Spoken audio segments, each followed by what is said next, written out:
my lane fast, call it high speed. I've been working hard, yeah, I've been working nightly. If you think you'll win, nah, likely. I be taking shots, yeah, cold-blooded, icy. Watching numbers grow is what I call sightseeing. In the front row, run it up when they hype me. The following grows, they know how to ignite me. Call me CEO, I've been running right, see. And I ain't playing games, I create my own lane, making pleasure out of pain, turning losses into... What is up, Steeler Nation? It is game day. Welcome to the first ever play-by-play live show that I am doing. This is one that I'm excited to do. The Steelers are taking on the Detroit Lions today in Acrisure Stadium. Kickoff is in approximately about 15 minutes or so. Standing by is Mark Davison from Steelers Nation Australia. He is actually going to be coming on the show here in a little bit, and me and him are going to be announcing the game, giving our reaction, and talk a little bit of Steelers football. So, welcome to the show. This is the first time I've ever done anything like this, so please be easy on me as I am a rookie, so to speak. However, we have some new early folks in the live chat already. How you doing, Christina and Maurice Ovando? It is showtime. Yes, it is. Yes, it is. So a couple of reports so far coming in is that Alex Highsmith and Calvin Austin III do not seem to be dressed for the game. At this point, at least earlier in the game, they weren't appearing to be dressed. So that might be something to keep an eye out. You know, Calvin Austin, he was the 4th round pick, speedster, small guy, but really, really fast, really quick. Let me know in the live chat, guys, also, if you can hear me correctly. If you do, please hit that like button. If you don't, please let me know. But Calvin Austin, like I was saying before, he's very fast, very quick. This is a guy that the fan base, the media, everybody across the board has been extremely excited to see. Hey, Rod Irish, how you doing? I know he's in stadium. Hope you're having a great time. He's there with his boy. I was saying that Calvin Austin, he's a guy that everybody was anticipating being a big part for the Pittsburgh Steelers. And I don't think he's going to take the field this year early on. I think that he's a guy that might, if he does take the field, it's going to be in the second half of the season. He has missed out on some pivotal part of the offseason training with an injury. At this point, or earlier prior to this, leading up to this point, has been everything that the Pittsburgh Steelers have done offensively has been to get them ready for being in a game, in a live game situation. And so he's missing the basically the meat and potatoes of the offense, the basic necessities of what it breaks down to. And he's going to have to catch up once he's done rehabbing. I don't think that the Pittsburgh Steelers are going to bring in a 4th round rookie and just, throw him in in any type of real game stadium situations without any, without any type of training going on into this point. He's not even George Pickens, in my opinion, had he missed out this amount of time in the preseason, would be playing early in this season. And so this is a huge blow, in my opinion, for the Pittsburgh Steelers. However, it does lead an opening for somebody else to come in. Now, I do think that Calvin Austin is going to make the 53. I anticipate after the 53 cuts are official and the 53 roster is official, I'm sorry, not the cuts, I anticipate Calvin Austin being placed on some type of IR or PUP list. That way he can come back again throughout the season. The Pittsburgh Steelers place him in an IR now. I think that would lead to a situation where he couldn't return at all. And so, I think they're going to give him ample amount of time to heal up. I think it's a lower leg injury. Get that thing going right, and then also, not have him coming, straight from rehab onto a moving train where he hasn't practiced. I think that the Pittsburgh Steelers are going to do is they're going to give him that time also to adjust, and that way he has a better opportunity to be more successful in the game. And so, with that being said, I think that – hold on one second. I think that with that being said, you know what? Let me see. Give me 1 second, guys. I think we have Mark Davidson's ready to come on in already. Let me check. Do the whole thing, the whole video. I'll do it in a minute. Oh, okay. Got you. So Mark Davidson just messaged me. Let me see. Hey, Mark, if you can hear me back there, just hit me up in the private chat when you're ready to rock and roll. And so, in fact, let me send him that real quick, guys. I apologize. This is the first time that me and Mark are doing this, so you guys are seeing this live in action. Hey, Mark, when you're ready to jump on, just hit me up in the live chat or in the private chat. I'm sorry. And I have that open, and then I'll kick you into my show. All right. So with that being said, like I was saying before, with Calvin Austin, I anticipate they're going to give him the his chance to be successful. They're not going to throw him out there without any of the, missing of the practice and things of that nature. Things to look for also in this game outside of the QB position is the offensive line. The offensive line has struggled up to this point, especially when you look at the left guard. That battle position has been poor. James Daniels has been disappointing, and that's, speaking highly about his play. And the reason behind the disappointment in James Daniels is the fact that he was a guy who that the Steelers are paying a tremendous amount of money. They looked at him as being the leader of the offensive line, and he's not doing it. You know what I'm saying? I know he had the statement earlier in the week that he doesn't peak in August, and I understand that and I get that, but live games are about 2 weeks away. And, we're going to go into a divisional game against the AFC champion opponent in the Cincinnati Bengals. And we're going to kind of need to be – the Steelers are going to kind of need to be on their, tip-top shape if they're going to want to pull out a victory on the road there. And so with that being said, I just feel that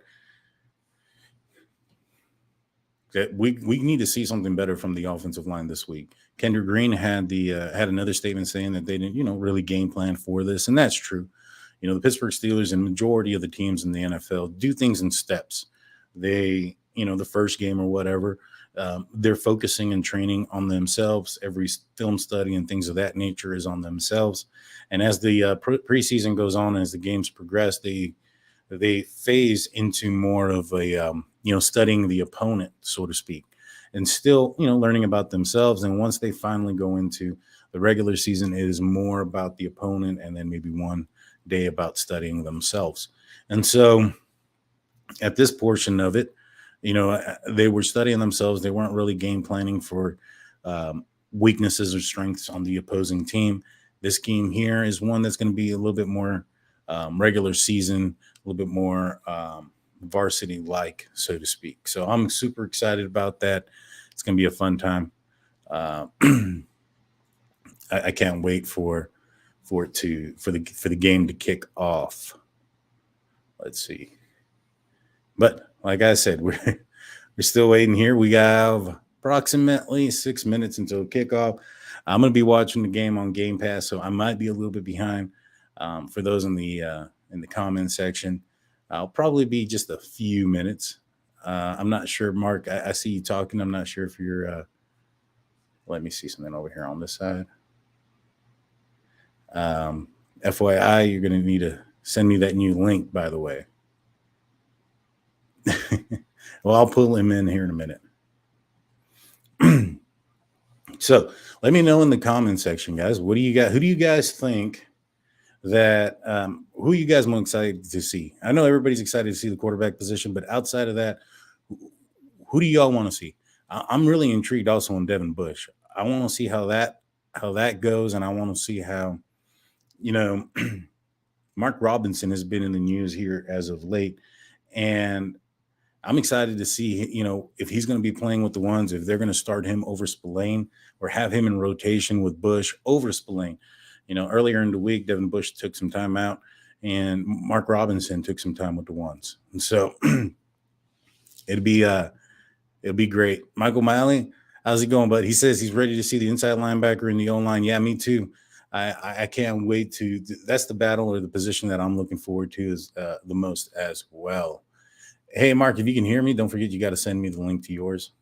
the new one. And so I'm actually going to send him a message real quick.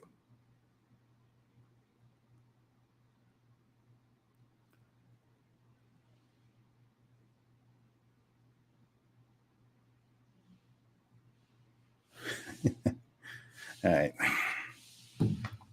Yeah, I'm in the press box. We're going to be announcing the game here soon.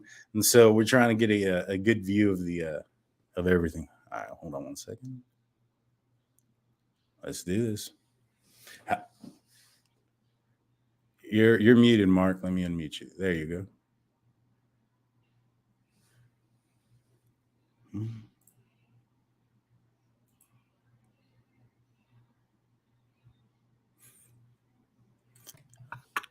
There you go. I don't know where I'm at.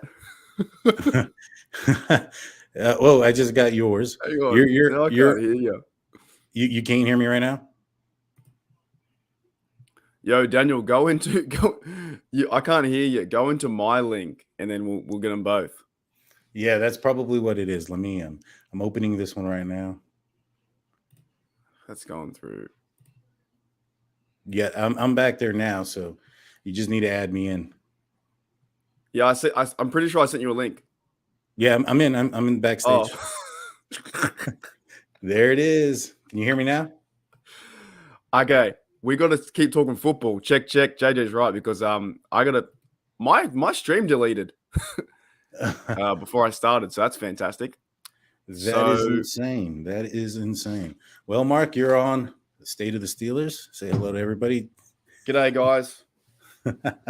This is so weird because we're streaming at the same time. So I need to get I can't hear you here. So 1 second. Okay. This one, let's work on this. Audio. This might be difficult. It's weird because yesterday when we tried this, I was hearing you double in my ear and it sounded weird. And today it sounds way much better. Like I don't have it scheduled off. It's kind of weird. Let's see. On my side, Christina. I got you.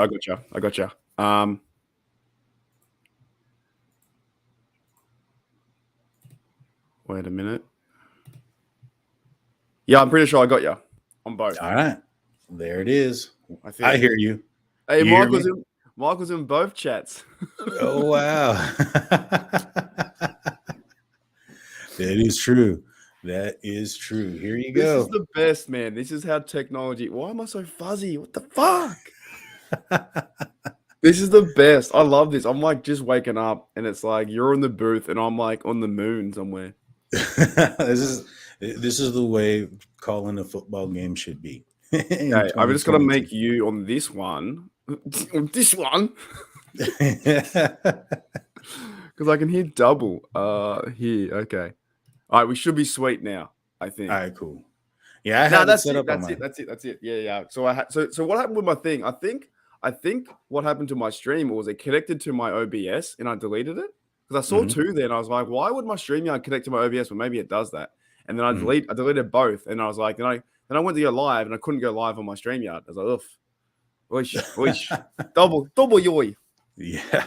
I went in there and I was like, it says that it ended. I was like, what's going on here? Well, okay. Well, Daredevil says in your chat, get Owen in here. We can't get Owen in today because he hasn't got headphones, and that would have stuffed everything up. To be honest. Yeah, that's true. It would have made a big issue, and so we're definitely going to try to get Owen on in the future when we do probably one of these again. But we're definitely going to get Owen on in here. He said that in my chat as well. I'm not sure if you're. Yeah, this is going to confuse. I can't wait till the game starts. Yeah, man, this is going to be awesome. So, who are you excited to see? The Steelers taking on the Lions today. Everybody's excited to see the quarterbacks, but outside of the QB stuff, who are you excited to see? I'm kind of excited to see some more defense play with Mike Roberts and those fellas, but I wouldn't mind seeing Najee play a bit. But I'll be very honest, I'm excited to see the game be over. I just want to know the 53 right now. Like, it's just been a very long time, and I'm keen for that. So I just want to see the game, have a good game, and be positive with our Steelers and make some good plays, and then just go and tell me the 53. I don't even care who's on it. So you think that the winner of the quarterback battle is going to be announced today at the post-game press conference? You know, Mike Tomlin's going to be gassed. No, I don't think it'd be today. I think it would be the next few days. But I think sooner the better. Like, we have a game soon, right? We have a Pittsburgh Steelers versus Bengals week 1 game. Forget the preseason. We have a game in like 2 weeks' time. You need to know. I think as an organization, you need to know your QB1 to have confidence in your QB1. I still think it's going to be Trubisky, but I would love to see if it is Pickett, to be honest. Mm-hmm. You know, I have this one theory that when it comes to last week, a lot of folks were asking, like, why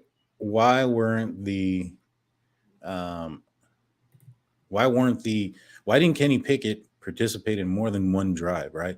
And I've been thinking about that myself. And what I'm starting to think is that, all right, so Kenny Pickett was in there with the ones, and in my opinion, he outperformed Mitch Trubisky.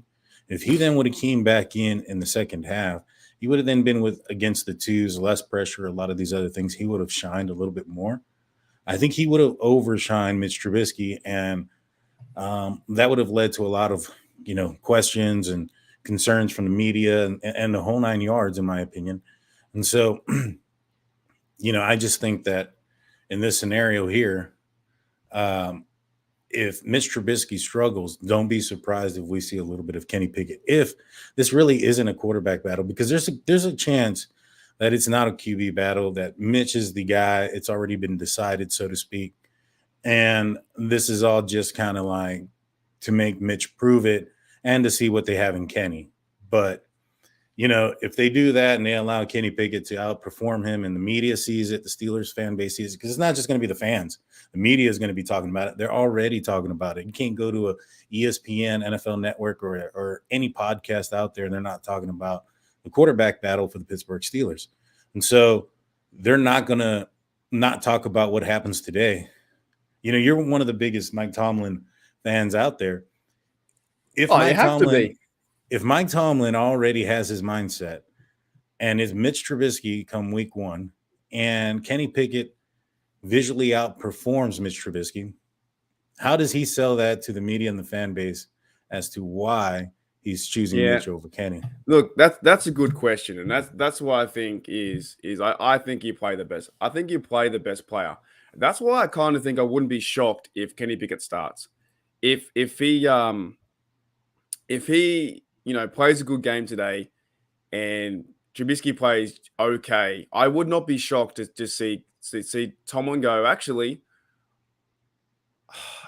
we're going to go with Pickett. I think he's more likely to do that than what you've said, than, hide away. He's more likely to choose Pickett than make an excuse to hide him away. Does that make sense? I don't think Tomlin he doesn't live in his fears like that. Now, sure, he may live in his fears and penalties and flags and never gets challenges right, apparently. Even though that's kind of false, right? I read a stat the other day. He still gets about 35%, 40% around right or wrong, and it's still like the league average. So the thing, I think if it's going to be Kenny Pickett in there, and he is, like, if the whole world sees Kenny Pickett playing QB1, then I would go, I think Tomlin's going to go put him in. I think he will. So I think, it's going to be, oh, look at the boats out there, man. I've been to Pittsburgh. Sorry, I'm getting distracted. Also, guys, on my stream, so we are double streaming today on Steeler Nation Australia and Stay the Steelers. So on mine, I probably can't interact too much with the chat because I don't want to take it away from your stream as well, too, Daniel. You know what I'm saying? Right. So I've just got I got a little banner down the bottom. Oh, they're starting. Whoa, they're starting already. I said I've got I can't interact with the chat because I'm on two streams. And we'll put our names up here too. It should be fun though, man. I'm excited to see what can happen. There we go. Oh yeah, me too. It's gonna be a good game. It's about to. Has it kicked off yet? My computer's running a little bit. Not behind. Yeah, so we're trying to get in sync as best we can, right? So right now I'm seeing Tim Boyle last season 5 games, 3 starts, 526. Detroit's first go. When it starts going, we should be able to sync up a little bit. Yeah. It's showing that it's live on my Game Pass here, but it's for whatever reason, it's not playing. Yeah, so we're gonna be man, we're gonna be all over the shop. We're first and 10 right now. Boyle drops back, good pressure, but nice pass. Devin Bush lets one away already. And already Devin Bush struggling. So yeah, to my Steeler Nation Australia guys, thank you for checking it out. But I can't interact too much with the chat today. But that's fine. We're all here. You guys are champions. So what minutes you up to? I am actually having to restart my Game Pass, man. So Okay. you're gonna have all to, right. yeah. All right, so we have 14. We have first and 10. There's a first pass and 10 Boyle. A handoff. Is that TJ Watt in there? TJ Watt's in there too. Number 90 from the outside. It's so good seeing our Steelers too in the black and gold. I love it. There's a flag as well. Huh. Did your whole computer turn off? No, it's allowing me to listen to the game. It's not allowing me to watch it for whatever reason. Yeah, no, I've had that too. I got to reset my Chromecast all the time. It looks like you're in the box. It really does. All right, so we're from the 50, first and 5. I think it must have been a penalty for some reason. Who do we have playing too? TJ Watt's out there. Ogunjobi, nice screen pass. He dropped the ball, mate. Cameron Hayward's playing there today too. Also, another guy to watch too, guys, is Hamilcar. He's playing. My mate JJ says he's got NFL audio. He's got NFL audio, but no video. So apparently it's on CBS too. So right. I guess we're seeing, I guess, maybe week 1 defense, it looks like. We got Sutton out there too, Hamilcar. I don't know if I can see Alualu yet. 2nd and 5, and yet stuffed up the middle. That was Minka. Huh. We might be seeing. My mate Brian says your interaction with us is fun, part of the live stream. Yeah, we'll see how we go. But we're just gonna get confused. I actually having so much trouble with it. I might have to jump out and let you handle both of them for a few minutes while I. Yeah, mate, you do that. You do. I can look at both. You do what you need to do, man. I'm here. All right, sounds good. I'm gonna jump out real quick, get it going, and then I'll be back in. 3rd and 3, and TJ off the edge, mate. Already, TJ is going on fire. All right. So let me remove you.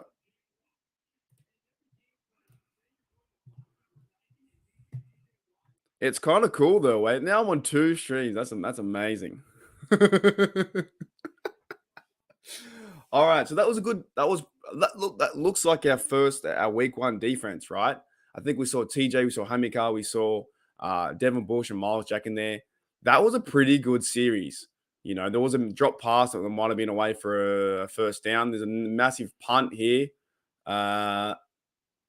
Who's returning? Oshesky. So it looks. Oh, that's a good return, Oshesky. It looks like we are seeing a lot of week 1 stuff. Now, I don't have Oshesky making my team. I have a video dropping today on Steeler Nation Australia, the 53-man roster.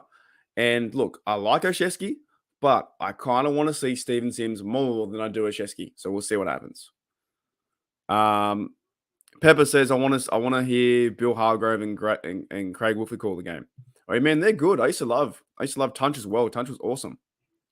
We got Double HH. Who do we have in here? Still out west, Double HH Pepper. And on Stay of the Steelers, Michael O'Malley and Daredevil.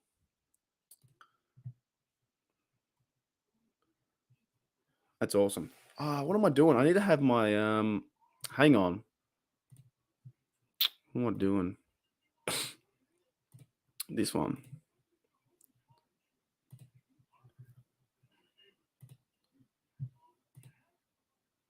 There we go. Yeah, I'm back on. I'm also back on. G'day, Bacon. I'm back on StreamYard today too, so I can't do too many things. I was having more fun with, OBS is kind of more easier to do stuff. But this should be hopefully a good game. Hopefully we can see Trubisky play well.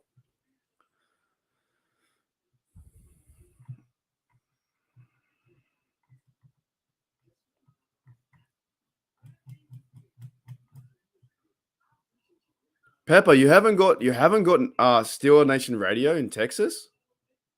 I love Steeler Nation Radio. It's fantastic.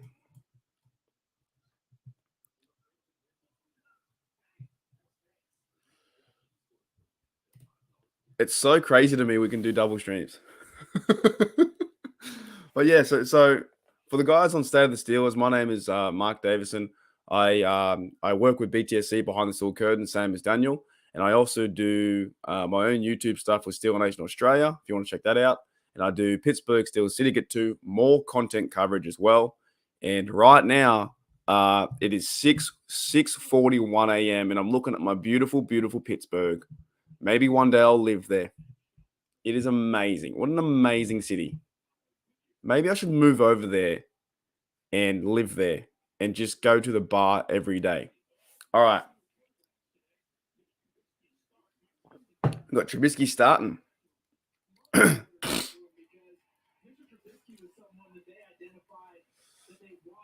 So will this be the week one offense with Trubisky, Najee Harris, Deontay, Gentry in motion? No Claypool out there. Is that Derek Watt? Is that a signing of Derek Watt? No, it's not. It's Haywood.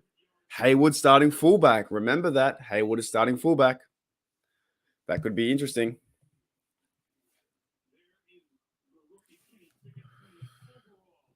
No, it's 6 a.m.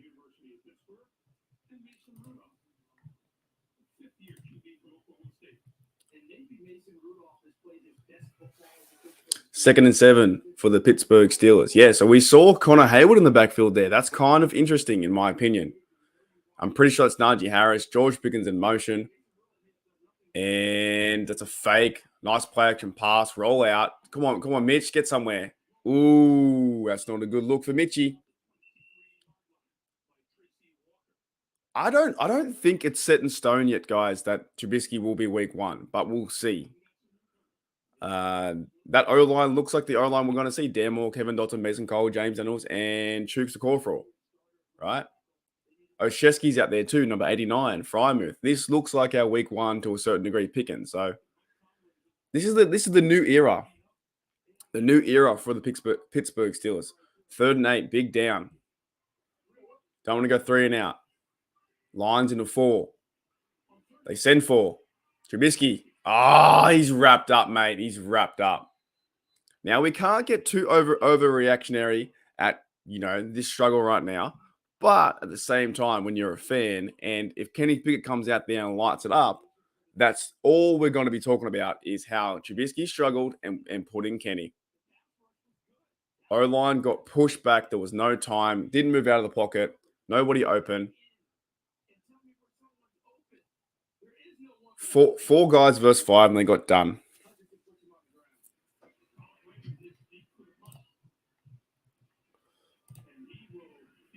Short punt and make the tackle. Who's that? 48. Derek.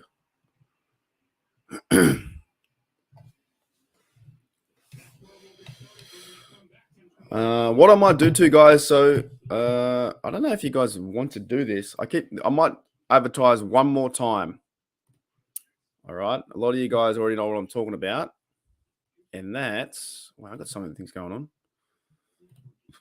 I'm doing a weekly pick'em as well. So, wait, here we go. Yeah, so the offense is struggling at the moment, but that's okay. That's okay. It's a long season.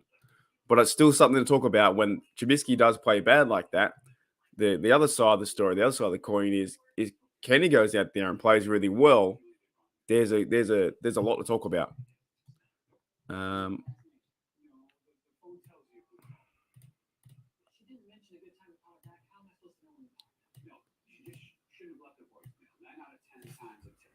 Okay, let me try this. So I'm doing a weekly pick'em. G'day, Mike. What's going on, mate? So this should be going to YouTube. It definitely did. If I pin this comment, I'm doing a weekly pick'em, just for fun, right? If you guys like that stuff, doing weekly pick'ems, head over to Football Fantasy Yahoo, and in the group ID, there's a link there. You click the link, right? In the group ID, type 20846 Aussie 4028, right? And no, that's not my PIN number, just a number. And join the pick'em, join the Yahoo pick'em. But let me pin this comment so you guys can see it all the time.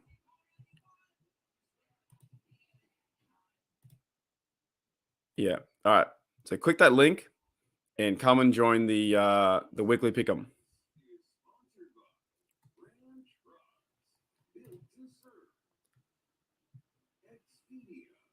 G'day, Pepper. Yeah, Owen's going live today too. Go and say hello to Owen. You guys are all awesome. G'day, Scars. We tried to get Owen into it in the future. We can if we do a triple live stream. Like in the future, we can do that. But the way we figured out technology-wise, you need headphones. Otherwise, all the audio comes through the speakers, and it's like it just won't work. So 1st and 10 for the Detroit Lions here. I think we still see the first team defense. Devin Bush out there. Edmonds into the box too. I like seeing that. I want to see him make some big tackles, man. It's a run. That's a good stop. That's a great good penetration, man. Ogunjobi. See how Miles Jack gets in there? Pittsburgh Owens' O-line is shocking. It didn't look very well. Didn't look too, we're just talking about your Owen, man. We're going to try in the future, get all three of us together. It'll be fantastic. Australia, America, and the UK. 2nd and 9. That was a good run stop there, in my opinion. This looks like to me the first team defense. Minka's out there, a Witherspoon. This looks what it's meant to be. But the weak link might be 46 right on the edge, okay? Because we have Highsmith needs to go and get better, right? Hey, Mark, how's it going? I'm actually back on. I'm not sure if you see me or not. Yeah, but hang on. Yeah. Wait, what? You got to add me onto your screen, on your side. Oh, okay. Hang on. Yo, what's up? How's it going? Finally figured something out. I might be a play behind you. I just saw a pass from Boyle. It's now 3rd and 9, and they're barely they're showing the replay on that pass. So we have a 3rd and 9 here at 3rd and 9 right now with a flag, I think. Oh yeah, you're about a play ahead of me. If there was a flag, they're just showing the replay on Hayward blocking. How am I a play ahead of you now? I don't understand that. So long story short, I had to use a different avenue to watch the game, and so that puts me about a play behind. So just kind of recap me. What did you think about the first drive for the offense? Yeah, for the offense. Pretty bad. Also, let me know if you guys can hear Daniel in my Steel Nation Australia. That'd be fantastic if you can hear us both. I'm pretty sure you can. Pretty average, man. Just looked like the O-line collapsed. I think Trubisky rolled out to the right and couldn't find anyone, and then he held onto the ball too long. I'm not taking too much stock into it, to be honest. Like, to be very honest, like, I think as well, I want to see a few games from Trubisky, if that's what it be. However, as a fan reaction, I think if he struggles today and Kenny Pickett plays well, it's going to be the canny. Like, you know what I'm saying? Sure. Brian says to me, I'm almost in real time. So I think if you're 5 seconds behind, that won't be too bad.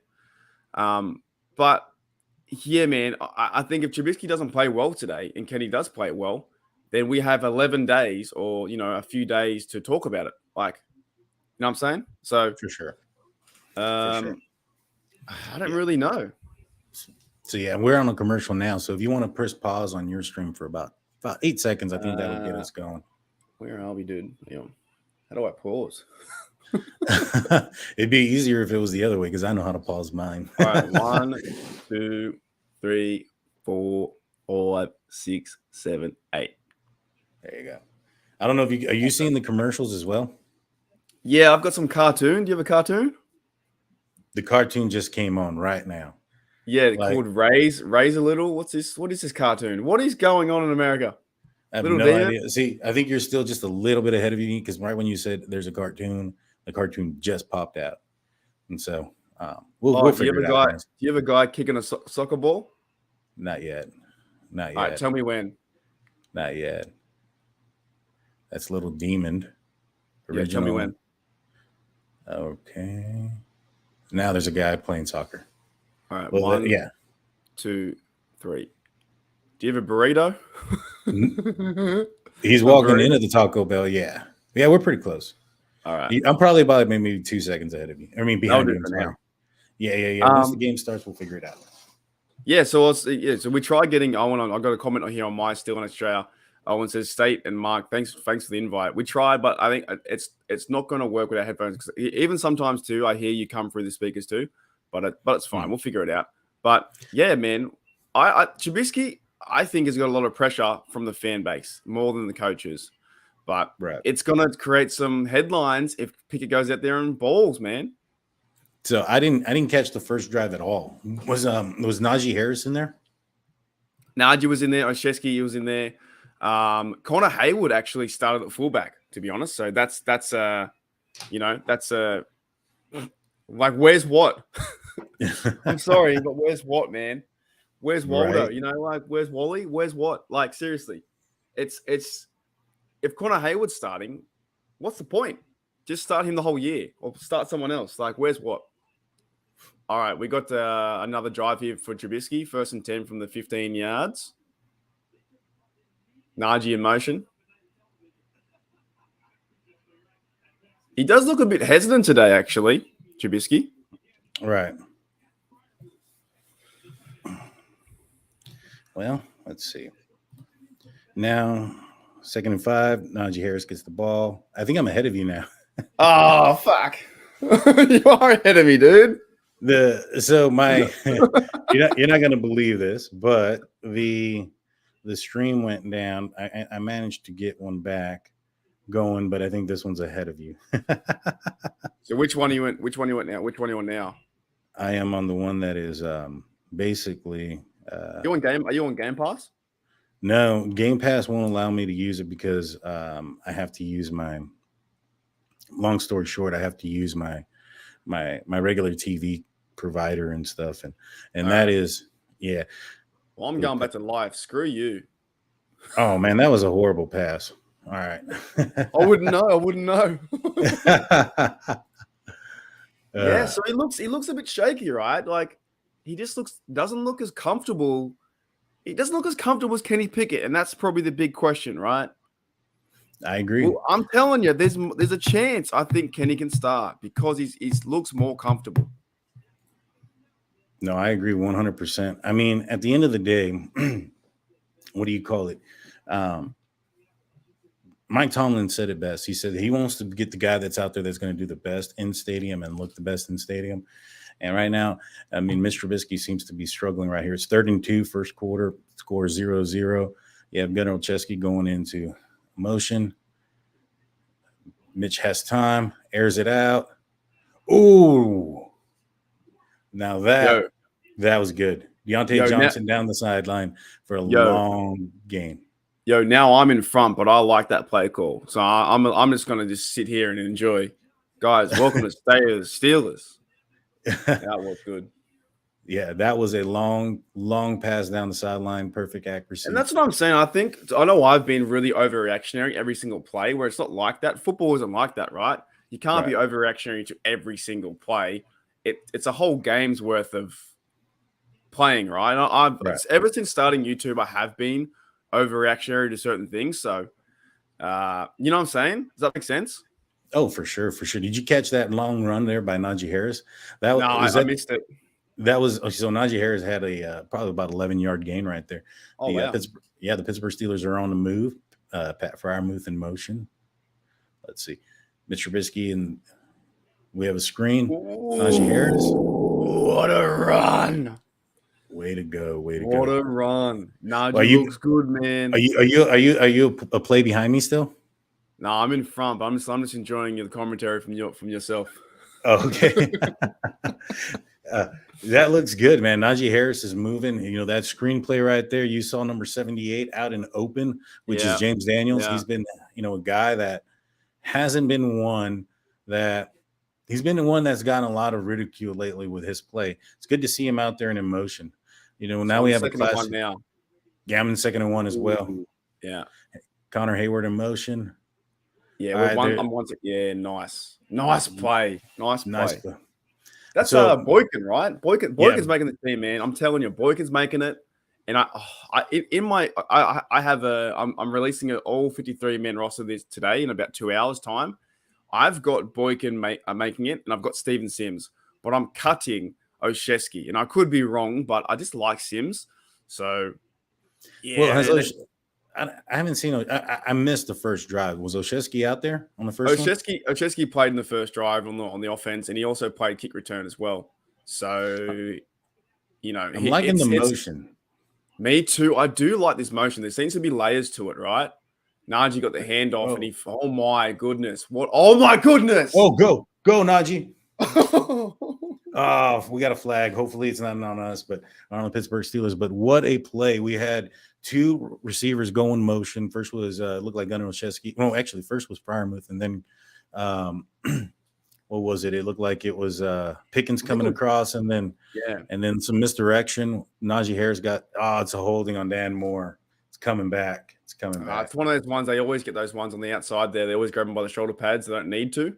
And that's a hold right there. But well, he's going up against Aiden Hutchinson and Dan Moore. That's going to be a handful all day. That's for sure. Yeah, it's to me, I like this idea of the motion too because there is no Big Ben this year. So it's like it kind of makes sense now. And they're actually adding layers to the motion as well, where they're getting 3 or 4, or 2 plays in one go. All right, here it goes again. Motion, handoff to Olszewski. I'm telling you right now, this is a very sexy offense. Like, maybe, okay, why did I cut? I cut Olszewski in my 53. He's playing real well. Yeah, he is. He just did a jet sweep. One thing that I'm noticing about this offense. Warren too. Hey, Warren is in the game. Warren's in the game. One thing that I've noticed about this offense compared to last year's game or last year's team is that this one definitely looks faster right now. The way they're breaking the huddle, there's more urgency. You have Jalen Warren taking, in the back shotgun for Mr. I like Trubisky. it, man. I do like it. Oh man, and look, it's not perfect, right? But I do like it. I think it just looks so much better than the last 2 years. It does. It looks young. Like, I get it. Ben Roethlisberger, was at the end of his career, but the players around him were fairly young. They were fairly fast. You would have expected to see something like some movement, or at least, in my opinion, more movement. Another holding penalty there on Dan Moore. 2 in a row.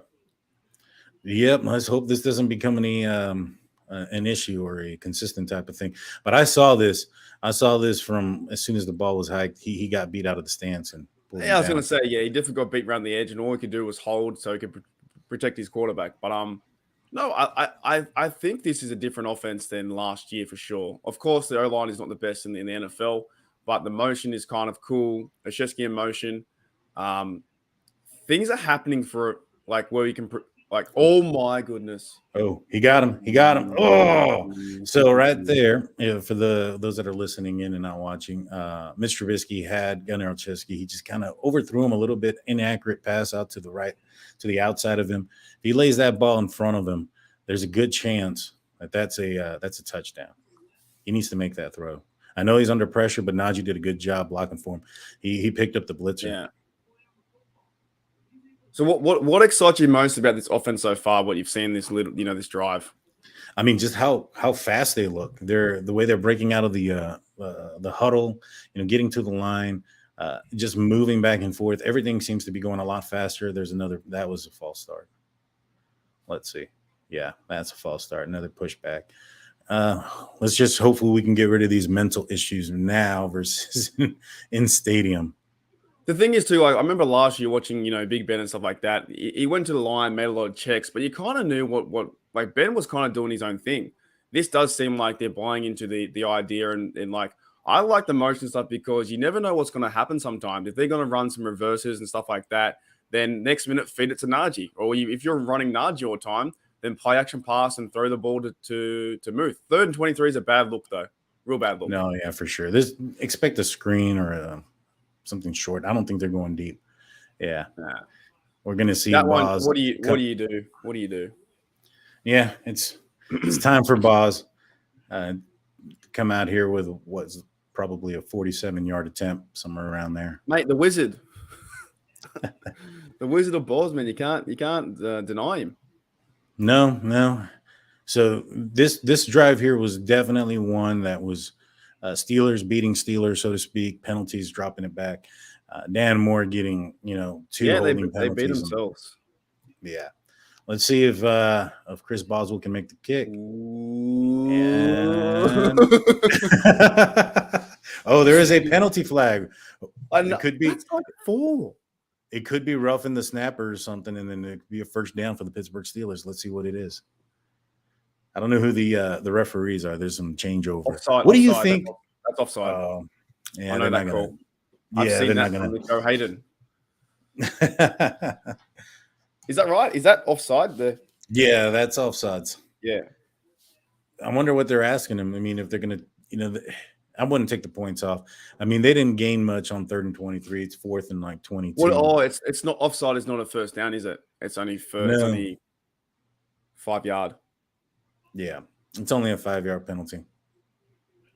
That's good though, because that would ruin the league if that was like a first down. It's already bad enough to spot foul, I think, in my opinion. I like the college rule where it's only 15 yards. I don't like the spot foul. You know what I mean? You chuck it up and then you get a spot foul where you can gain 60 yards on a play because you interfered. No, go back and do it again, but get a free 15. So that's one thing I would change. I agree. And in fact, in my live chat, I have Viper 7290 saying the second holding call on Daniels was BS. It was close. It was close. He got beat, man. He got beat around the side, and he had to grab him. Like, or you don't have to grab him, but like that was the way it was going. He definitely was quick off the line and said, "See you later, mate." What do you think so far about what you see on this last drive? I didn't see the first drive, so I couldn't comment on that. It was pretty similar. The O-line's not playing the best. They still need to get things together. They got to start working as a unit too. They're like individually, they're not as good. Like there's just nothing coherent about it. But I do like the motion. They got Oshesky involved. They got the big pass to DJ. And these kind of things, I guess, will turn the penalties will kill you. They will once you start getting penalties. And Tomlin has talked about this forever.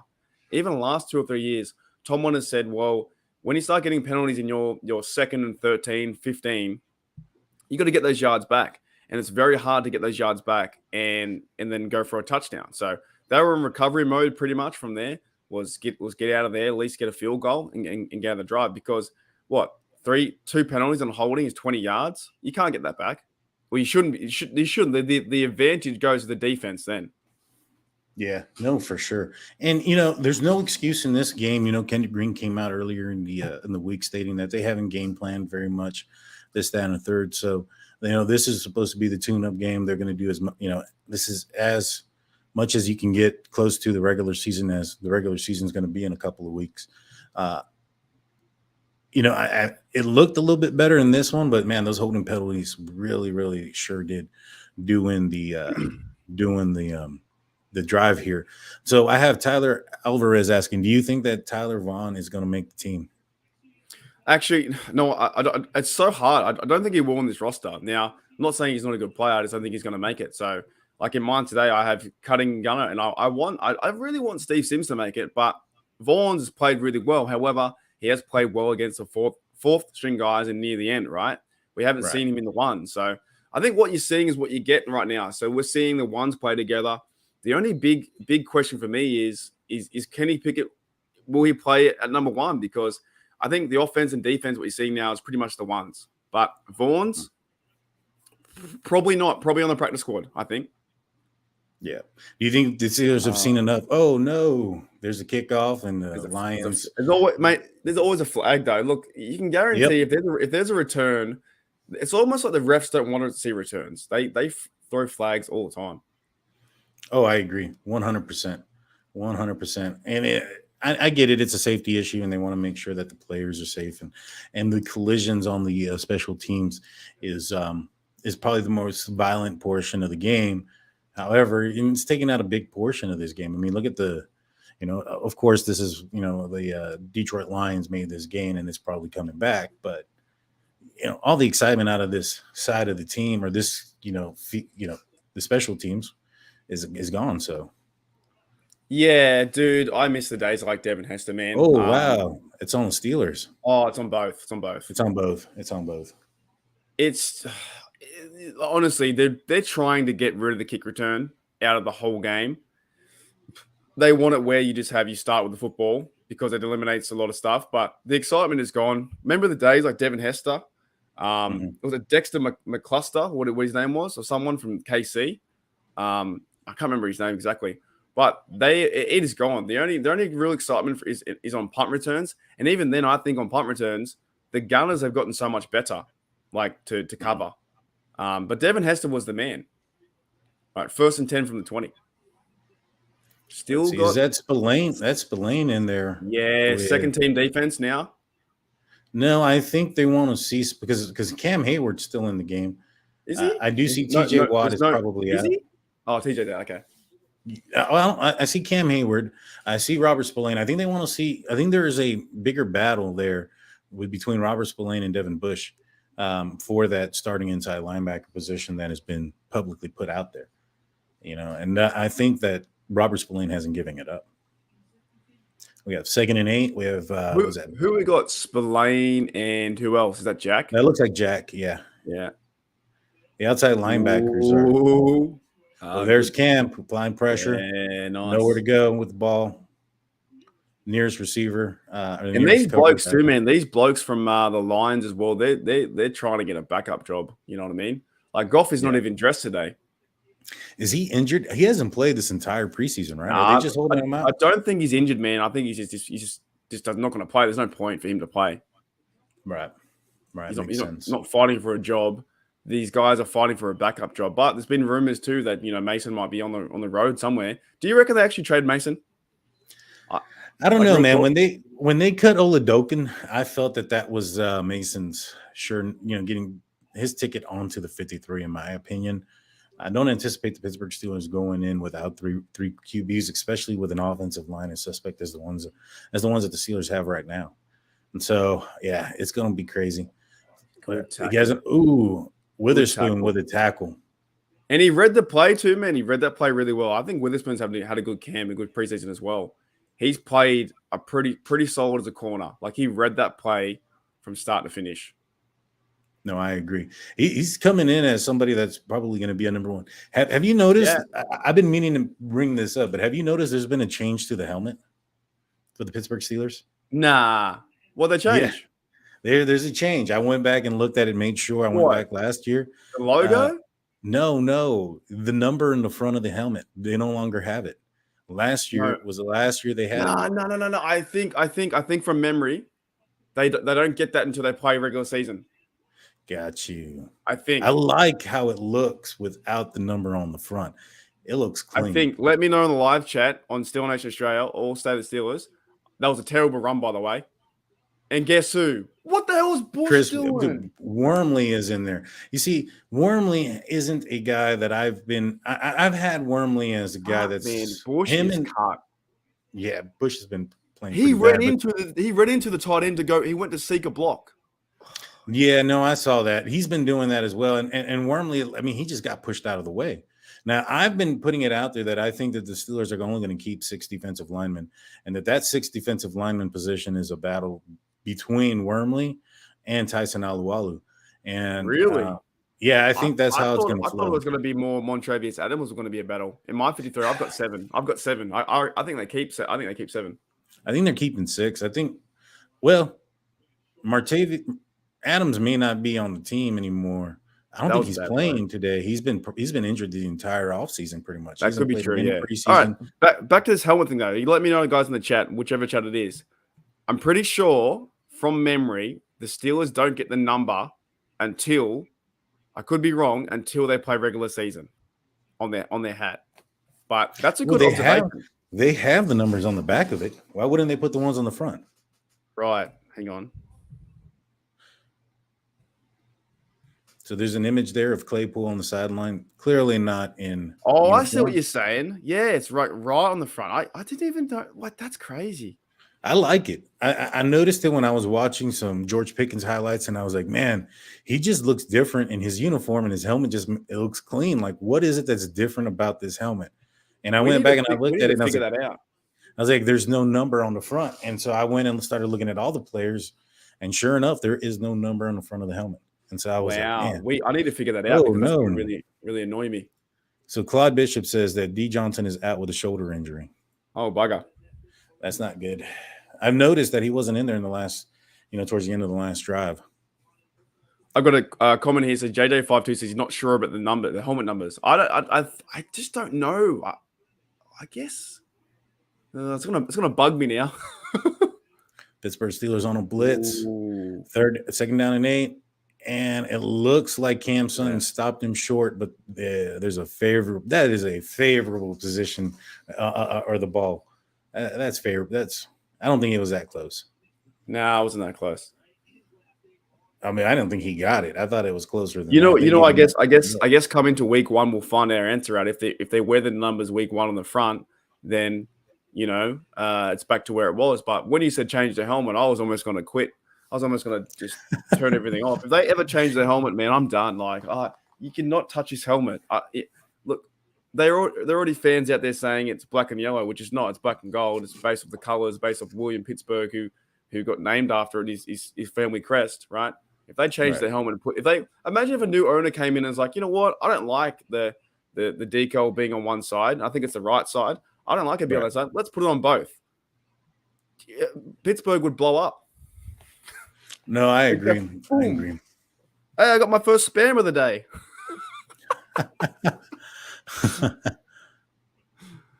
I'm going to block him. So Steelers fan does Google a lot, and she says they gain the numbers after the preseason after final cut. So you might be right. That's what I thought. Well, why not? Well, why put the ones on the back? So it's definitely after the Watsy. Right. Well, we'll definitely find out for sure next week. But why not? Why put the ones on the back of the helmet, but not the ones in the front? Yeah, maybe you can't get rid of the ones in the back. I don't know. That's an odd thing. But I saw that. I like the way it looks without the numbers on the front. Yeah, because I know there's some other traditions like that too. I think. I don't know what else. Is it at the camp, at practice, at the training camp? They don't wear numbers or something, or they don't wear. I don't know what it is. They don't have nameplates on the back of their jerseys. That's for sure. Sure. That's right. Yeah. And I think the numbers are block numbers on their jerseys, if I remember correctly. I could be wrong on that one, but if the Steelers were to change their uniforms, I think going back to the block numbers would be. Yes, I'm wearing this block. Yeah, I love the block number look. This round number, it's okay, but I think that the block numbers just looks more. It's just more. You know what's good though about our the Steelers uniform. It's like it probably won't change for a long time because it's so visually appealing. Like black and gold is just so nice to look at. Whereas like Jaguars, Panthers, those kind of ones always change, or the Rams are always changing. You know what I mean? All these teams like change all the time. And it's like, no, this is you just don't mess the color scheme. If you're the uniform designer or whoever designs it, you're just like, oh, this is easy. Like it's black and gold, man. It's literally just 2 stripes or whatever it is. Right. I've thought that if they were to change the uniform, I really like the Color Rush uniform. I think that uniform would be it's pretty cool, pretty awesome all year round. But there's 6. I'm pretty sure there's 6-1 in that too. I think they lost 1 game. Yeah, the Duck game against the Buffalo Bills a couple years back, 2019. That sucks. So that was almost perfect. TJ Watt's back out there too. Oh, yeah, good blitz from Minka. Come on, get in there. Yes. Got him. That was a good blitz. That was. Minka. Man, looking at Minka's helmet right there, it looks clean without the number on the front. But I never noticed that. So that's probably been happening all preseason, every game. Right. It's been apparently it's some kind of tradition that I wasn't aware of myself. Yeah, that's what I think. But like, I wouldn't even, Did you see that Spillane was trailing and he was getting beat pretty good? If that rush didn't get to him, Spillane was. Yeah, our middle linebackers are worrisome. Oh, that's a pick. Ooh. Oh, that should have been a pick. Yeah, our middle linebacker is Oh, it's a big question. I mean, even the outside linebacker position, they're rotating outside of TJ Watt. I was surprised with the Jannard Avery cut. Look, that's Cam Hayward again, getting his big hands on his shoulder. Getting his there. Yeah, and This is what the second one, at least I saw, unless he did one on the first run. You know what? You are. I know we've been talking about the helmet for ages, but you're kind of right, aren't you? Because it kind of looks like the old school. Did the old school have numbers like back in the day, like with Mean Joe? Did they have numbers on the front? Oh, probably not. Oh, there's a pick. Yeah. Oh my goodness. Cam Sutton with the interception, running it back. Is this a pick six? Is this a pick No, six? but that was a brilliant play. That was a brilliant play. God, I'm so excited. I almost jumped out of my chair, man. That was awesome. Cam with the pick. Good job, Cam Sutton. You know, Yeah, they look like old school Steelers. Mm-hmm. Oh, that was a bad pass, man. That sat into his lap. Well, they're playing what looks probably a zone, and he's where he needs to be.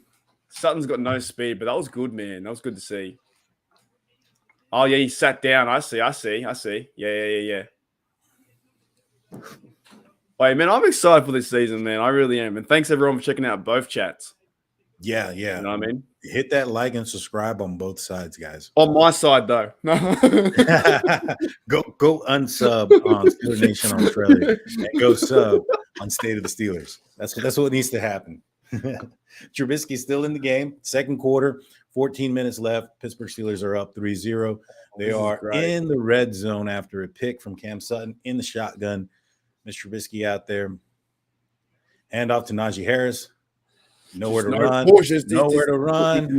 No push. There's no push. Najee, just give Najee an O-line, and I got my second spam of the day. Holy dooly. That's 2 in a row. Fucking hell. Yeah, give Najee an O-line to run behind, and we got a chance. I agree. Well, do you think that maybe perhaps with a different quarterback in there that the defense will respect what the QB can do, and maybe there's some more rushing lanes in there for Najee?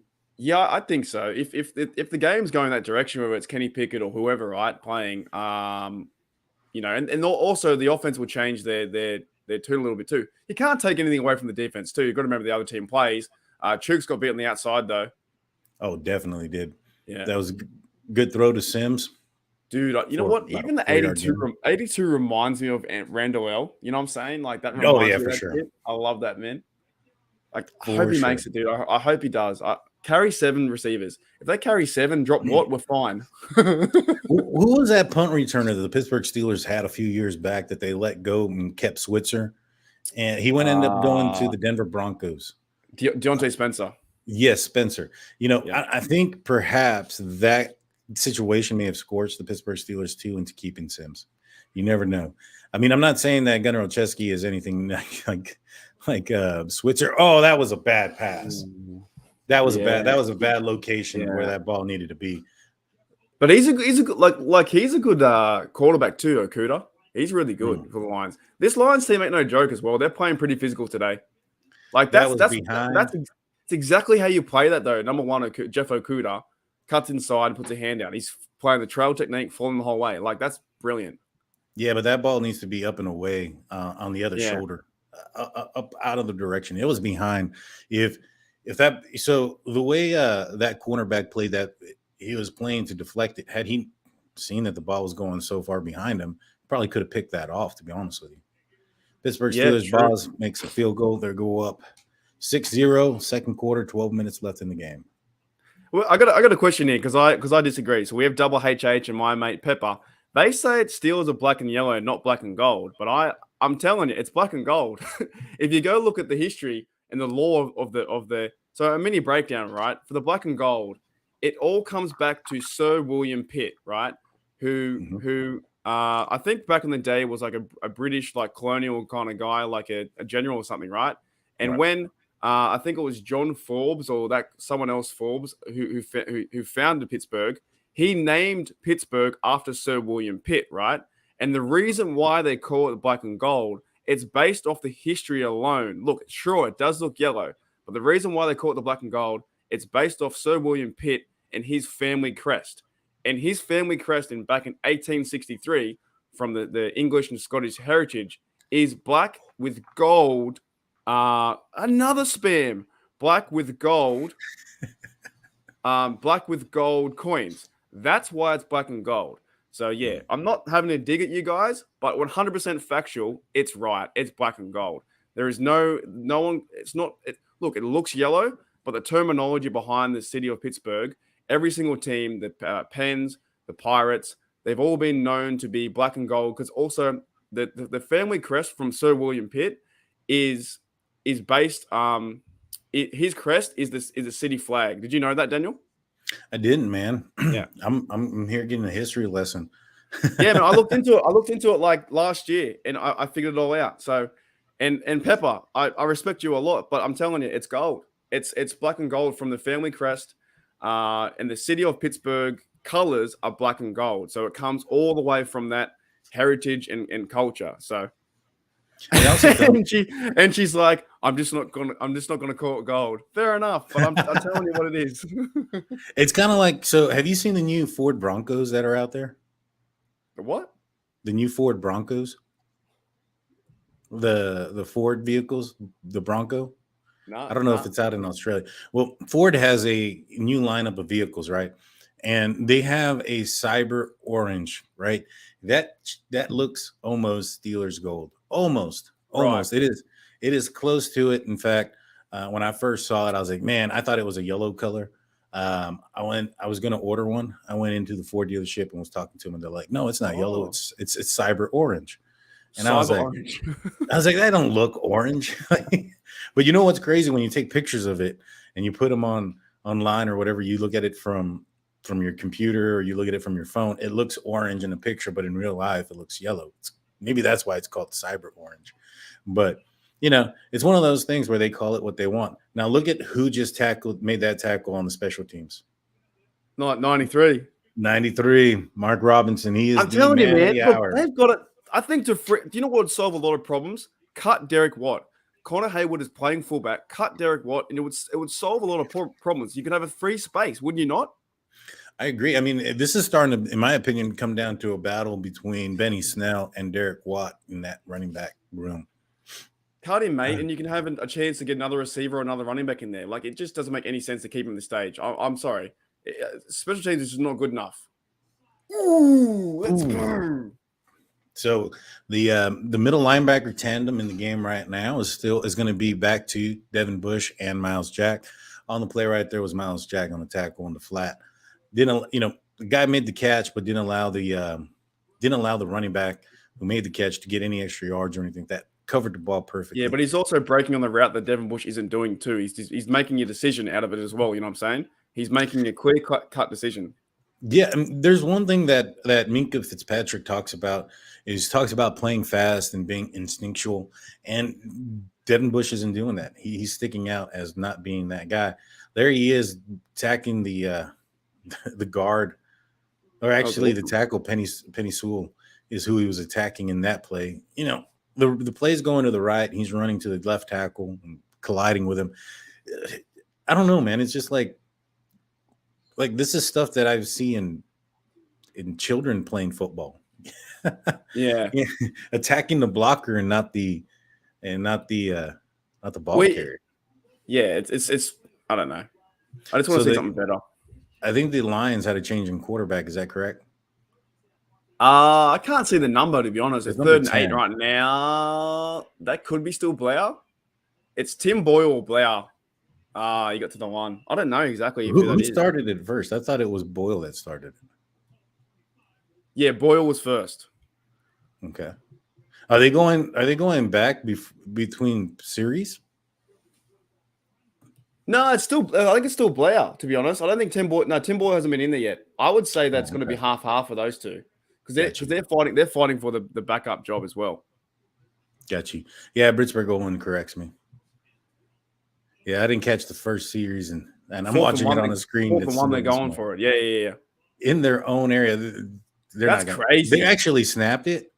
That is. Oh, no, he didn't get it. If they give him that is terrible. No, they didn't. They already. Wait, who made was the that tackle? Devin Bush that made the tackle? Somebody hit the running back like Spillane did Henry like a couple years ago. Who did that? There's a replay. I think that might have been Devin Bush. Bush made a play, bro. Well, yeah. Bush grabbed the legs and Miles Jack. Look at Miles Jack just blow him up. Make sure he doesn't get that. And that's what we that want was to see, man. We want to see that, don't we? Why that would is. you I mean, run that ball? I know it's preseason. Why would you run the ball there? no, I agree. That's bad. That was a good play by Bush. I mean, I know it was by both middle linebackers in that situation. They blew that play up in the backfield. Mitch Trubisky is still the quarterback. Jalen Warren in as a running back. They're in a standard formation. Pickens is a motion. Nice pass to Pickens, but that's the wrong play. Yeah, that's not going nowhere. Okay. This is what I don't like about some of these offenses. You're literally 25 yards away. Go to the end zone. Are you kidding? Like, go to the end zone. What's that going to help you? You're already down there. You have a chance for a shot. You're going to waste it down. You know what I'm saying? Why waste it down? Well, I think what they were doing with this play was when they do a run with the quarterback that shrinks the play down, shrinks the field in half. And when he sprinted out to the right, I guess that's alluding to the defense that the play is only going to be half the field. 2nd and 10. I think Warren's in there now. Let's get some Warren play. Yeah, Warren is definitely handoff misdirection. I think that play was going the other side. You cannot cut Warren. If they cut Warren, they are crazy. Dude, he's got a burst to him. He was able to run away from the Did you see where that play was going? The play was missed. The play was stuffed up. It was actually going to the other side. For sure. Well, they thought the handoff was going the other way, and then the Trubisky changed his direction. Mm-hmm. I'm telling you, man, if they cut Warren, I'm sick. I'm done. I had Tony Serino on the show the other day, and he had a hot take. He said that Jalen Warren is so good that he is why you don't take running backs in the first round. Yeah, I remember hearing him saying that too. There's a bit of a hold flag. There. Yeah, it's a hold. Is that a pick? That was an interception. I just don't see. I don't think of how you can cut a guy like that or keep Snell. For me, it's cut Snell, cut Watt, and you've got two spots for other people to come in. Right. Well, the thing is, if you cut them both, then you're really hindering your special teams at that point. That's true. That's probably an overreaction for me, but that makes sense. Illegal formation. Illegal formation. That was not, man, it's 4th down, so Boz is coming back out here. So here's the thing about Mitch. He hasn't been able to put the ball in the end zone, in this first part of the game so far. It's been, a lot of what we've seen in the recent years is from Mason Rudolph getting from the 20 to the 20, and there comes Boz. Now, that ball there could have easily been picked. It looked like it was intercepted. I guess he dropped it when he hit the ground. It did the old Jesse James. Boswell getting the 3 points, mate. That's good. It's good reps for Boswell too, man. It's real good reps for Boswell, especially after the miss last week. It's good to give him some confidence going into it, but we need to get touchdowns on the board, not field goals. Well, here's the point, right? Here's the point. So, okay, are you happy with the performance so far of Trubisky? Not really. I think that he could have played a little bit better. I think he looks a little bit too uncomfortable in the pocket, and I think that the ball there to George Pickens could have been on the previous drive could have been placed a little bit better to give him more of an opportunity to score a touchdown. I'm concerned. I'll be honest with you. I am concerned when it comes to how it's going so far with Mitch Trubisky. So when we see Pickett in there, it's going to be a good time. Yeah, you reckon?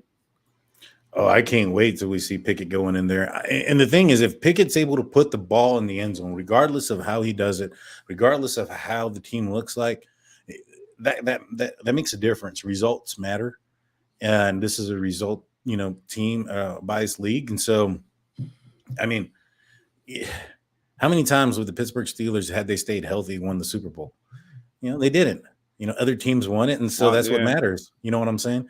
So it doesn't matter, what Mitch is doing or can or cannot do, or what's going on around him. If he's not putting the ball in the end zone, or the team's not scoring, and Kenny Pickett is leading the offense and they're doing so, I think you got to go with a hot hand.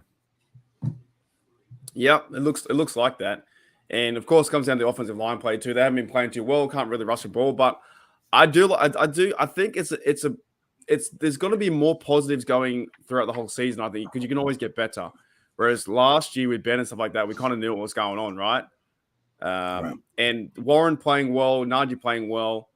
they haven't even thought about getting Pickens involved that much, right? So it's just Well, they haven't given Pickens an opportunity, in my opinion, to showcase his skills. Had Trubisky put the ball out a little bit, maybe in front of him or higher in a way. I mean, I know the safety was coming in also, so he might be trying to protect him from that. But I just feel like that was not a catchable ball. I feel like the Gunnar Olszewski throw into the end zone wasn't a catchable ball. He doesn't look very comfortable in the pocket. And, I had on a live show yesterday, and one of my good friends, Daniel Rocha, was in the live chat. He's a diehard Chicago Bears fan. And I asked him, I was like, hey, so, Mr. Trubisky used to be, the starting QB for the Bears. What did you think about him as the quarterback there? And he flat out said, man, this special teams needs some help. Oh, that was weak as piss. 42. Was it 42 got blown up there? Or was it on the outside? I don't know who it was. Justin Pierre? No, I think it might have been him, but I might have saw a different number. But that was weak. He got burnt to the outside and couldn't come back for the coverage. Got you. But yeah, it's just like I was saying, the special teams. There was a hold, so maybe that's why they got so far down the field. Okay. But I don't know, man. It's something that this offensive line is looking poor. Well, like I was saying, I asked Daniel Rocha, who is a Chicago Bears fan, and he told me that the biggest issue with Mitch Trubisky was he didn't do so well under pressure. This offensive line is going to give him a lot of pressure. It's just going to be a work in motion. I think we still have. I can't see the number. It might still be Boyle there. TJ Watt's still playing there too, man. The defense is the number one defense still playing. So they've held them to 0 points so far, which is really good, and more pressure in the middle. And I think we're going to see, Terrell Edmonds is going to play that role too. He just made the tackle. Yeah. So I'm really impressed so far with Terrell Edmonds this offseason. I mean, this preseason. He's done some good things. Also, did you see the interview with DeMonte Carsey with Missy Matthews the other day? I did not. Yeah. It came out today. So it was awesome to see. I think he's making the team as well. I think he's going to play a good role. Oh, there was a hold on Bush. That was a hold on Bush. There's the flag. Did you see that? I did. I saw somebody get turned wide around. Okay, that wasn't just, I've got a bloody Lions fan here. G'day, Alex. He's going crazy in here. Loves it. He loves his Lions. So Claude Bishop on my side says Mason might have played better than Trubisky in the first quarter. What do you think? Do you think Mason would have done better in the situations that he's been in under pressure? Well, it's so hard to tell. Probably not. It probably would have been worse. He's more stationary than Trubisky. And if the O-line played exactly the same, he would have got probably sacked the same amount. But I think it's all relative, right? But at the same time, the offensive line does look a bit scratchy. And Trubisky looked a bit frazzled out there today. No, he doesn't look comfortable, that's for sure. No, as far as Mason, I think the one thing that he might have is that he's got more experience with the offense, so he might be able to make a throw more decisive. Oh, that was a bad pass by the Detroit Lions quarterback. Look, the Lions quarterback, I saw an article the other day. The coach is not happy with the backup. So there could be an opportunity that Mason might go out today and be auditioning for the Lions. They need a backup. They have not played well. That pass was 2 feet away from the bay, and Minka's all over it. So we are seeing the Steelers are taking care of business right now. 3rd and 12, 1 for 5, third downs. And I know that Jared Goff ain't in the game, but this team here is a lot better than what their record that was unsatisfactory. We have not. I'm telling you, for at least 3 years, I have not seen a 3rd and long stopped. It's like the 3rd and longs they seem to be more converted than the 3rd and shorts. It is like a kryptonite for the Steelers. It happens so frequently. The 3rd and 12, you have all the advantage, and they can't stop that. Come on, man. Yeah, that was very, very unsatisfactory. So Devin Bush and Miles Jack are in there fumbling the play. Oh, hit him. Oh, wow. Oh, man. Absolutely burnt. How do you fumble the play, pick it up, run around, and then find a guy open down the field like that? And just like that too as well. Look, I know it's preseason, but still, like we just gave him a rap for the playing really well on defense, and then 2 bad plays in a row. Yeah, you got to get off the field. You have to get off the field. That's what's so frustrating. Like, get off the field. Yeah. The Steelers had him pinned back, and now they're on the Pittsburgh Steelers side of the field. Doing some movement of their own, changing the formation of the offense. Minka's the sole safety way back in the top. 1st and 10. Oh, why did he jump over him? I don't know. That was Scott Delonte. You know what? He's played all right too. If you go back and watch him preseason games, he's played okay. Not saying he's the best, but he's played. He can play. I think he did okay. He only is supposed to leave your feet this way. He jumped over the quarterback. Like, he had him for a sack right there. Yeah. He jumps over him. He was expecting the pass. Because he's fighting for a spot too, man. Outside linebacker is so weak right now. Put it this way. You're going to try to affect the pass by blocking it, but you can also affect it by laying out the quarterback as he throws it. Yeah, true. Oh, this 3rd and long. Let's see if the Steelers stop him. 3rd and 17. 3rd and 17 is a shortcut just to a first down. Football. Yeah, no. 3rd and 17. Was it 1 year? Was it what team gave up a 3rd and 29? The Chargers. I think so, man. 3rd and 29. Like 3rd and 17 is even if you don't watch football, you're like, that's a long way. That is a long way. Like these types of positioning or this type of situation should not be favorable for the opposition. Not at all. Oh, is that a pick? Oh, Terrell Edmonds, I think he dropped it. It looked like he dropped it. He didn't look too confident in it. One step away off his back foot to push further and get that ball. Yeah, Terrell Edmonds, man, he's playing well. He is. A lot of people wanted to cut him. He's playing well. The Steelers he really suits this defense, doesn't he? He 100%. really suits it. 100%. He really does. He's a hard tackler. He's been where he's needed to be. He looks fitter. He looks like he wants. He's playing bloody gunner. Here comes the punt. He's playing not gunner. The on the unit on the teams. Yeah. You think? Oh, good fake by Gunnar O'Chesney. Yeah. You think it's Kenny? Is it Kenny Pickett time? Do you see him coming out? Oh man, the camera has to pan out to the furthest view so that you can't see what QB's coming out on the field. Man, what kind of crap is that? I love. You've been on Heinz Field, haven't you? You've been there a few times, eh? Yes, sir. Yes, sir. I have. Yeah, I love Heinz Field. I need to get over there, man. I need to get over there again. Well, there's no Heinz Field's no more. It's now Acrisure. The Acrisure. Yes, you know what I was thinking, right? I was like, what if it was called Acrisure Stadium for 20 years? Would we be that upset if they called it the Heinz Field after? Probably so. They'd be like, everybody would be like, ketchup. What the hell? That's weird.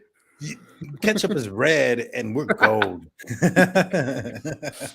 Yeah, I think it's just what we're used to. Like, I remember when I did a video, I was like, look, I'm going to be angry for one day. Okay. I'm going to be angry for one day. Let me have it. And then we'll move on. All right. And it's slowly becoming Acrisure. It's all the same. It just changes weird like that. Did you see TJ Watt's tweet earlier? I think it was yesterday. No. He had tweeted out that the first person to take a picture in front of Acrisure Stadium, he was going to give out 2 tickets to the preseason game. Really? Yeah, a lot of people photoshopped themselves in front of the stadium. It was quite hilarious. It was funny. So he's giving out 2 tickets to what? To this preseason game that we're watching. Ah, okay. Well, they're only like $10 anyway, aren't they? Yeah, I gave mine away to a couple of guy named Rod Irish. He was actually in the live chat earlier. Him and his son went out to the game. He actually lives in Hagerstown, Maryland, where Brian Anthony Davis, Dave Schofield, and Jeff Hartman kind of reside pretty close to there. And He has a lounge called the Elise Lounge, and he's been a supporter of mine for a while, and so he told me he wanted to take his son to a preseason game, so I went ahead and That's gave him my awesome, tickets. dude. Yeah, I gave him my That's tickets so to the cool. game. Let him go. He sent me some pictures already from the game. It's awesome. He's having an awesome time with his son. It's a good time. I'll be going this year for week 6 against the Tampa Bay Buccaneers, and then I'm going to be out there again. Oh no, it's I Mr. reckon, Trubisky. man. Did you see Tom Brady's press conference the other day? He looks like a bloody alien. It's not him, Dude. He doesn't look looks, good. He looks pretty sick. Oh, He's also like skinny in here and stuff. Now he's also like 50, and so yeah. he's just dyeing his hair. He doesn't look well. Like I think we clean him up. I think this is the season he wants to play, but he can't. Nice pass to Pickett. Oh my goodness. That's what I want to see. That was a good pull out on the RPO. Yeah. How tall is Pickens? Like, he is a tall He's like dude. 6'3". But look at the size of him. Yeah, he's a rangy, lanky 6'3". He's It's not. like, it's just Yeah. up here all the time. Oh, that's crazy. 1st and 10, ball around the 33-yard line on the Pittsburgh Steelers. Trubisky under center, Gentry in motion, Najee Harris in the backfield. Oh man, that was a false start on Najee Harris. They did that because the other bloke moved too. That's the hard thing with motion as well. You can't do two players at once, right? Right. Well, I think Najee went a little early and tried to play it off with some kind of motion. Yeah. It is what it is. It's good to see Najee still playing in this game. I didn't anticipate him to be playing well into the second quarter, especially given the load that is expected. Now, I am concerned about Deontay Johnson. It was reported earlier that he was out with some kind of shoulder injury. Hopefully it's just a bruise or just a. Oh, he's deep gone pass deep, to Pickens. deep. Oh, he had it.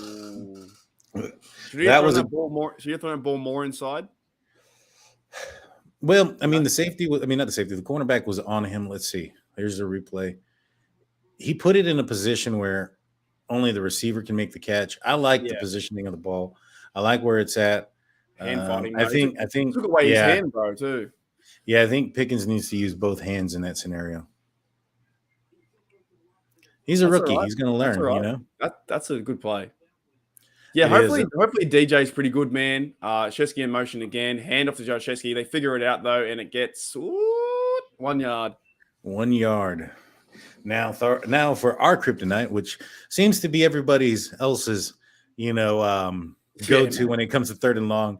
Pittsburgh Steelers are injury update. TJ Watt is out with a knee. I just want to hear after what he says because you don't want to speculate too much, right? But right. It's not good. It's probably nothing serious, in my opinion.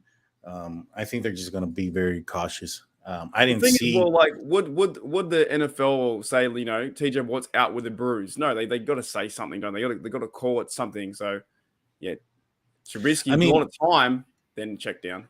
Najee, easy. It's preseason, bro.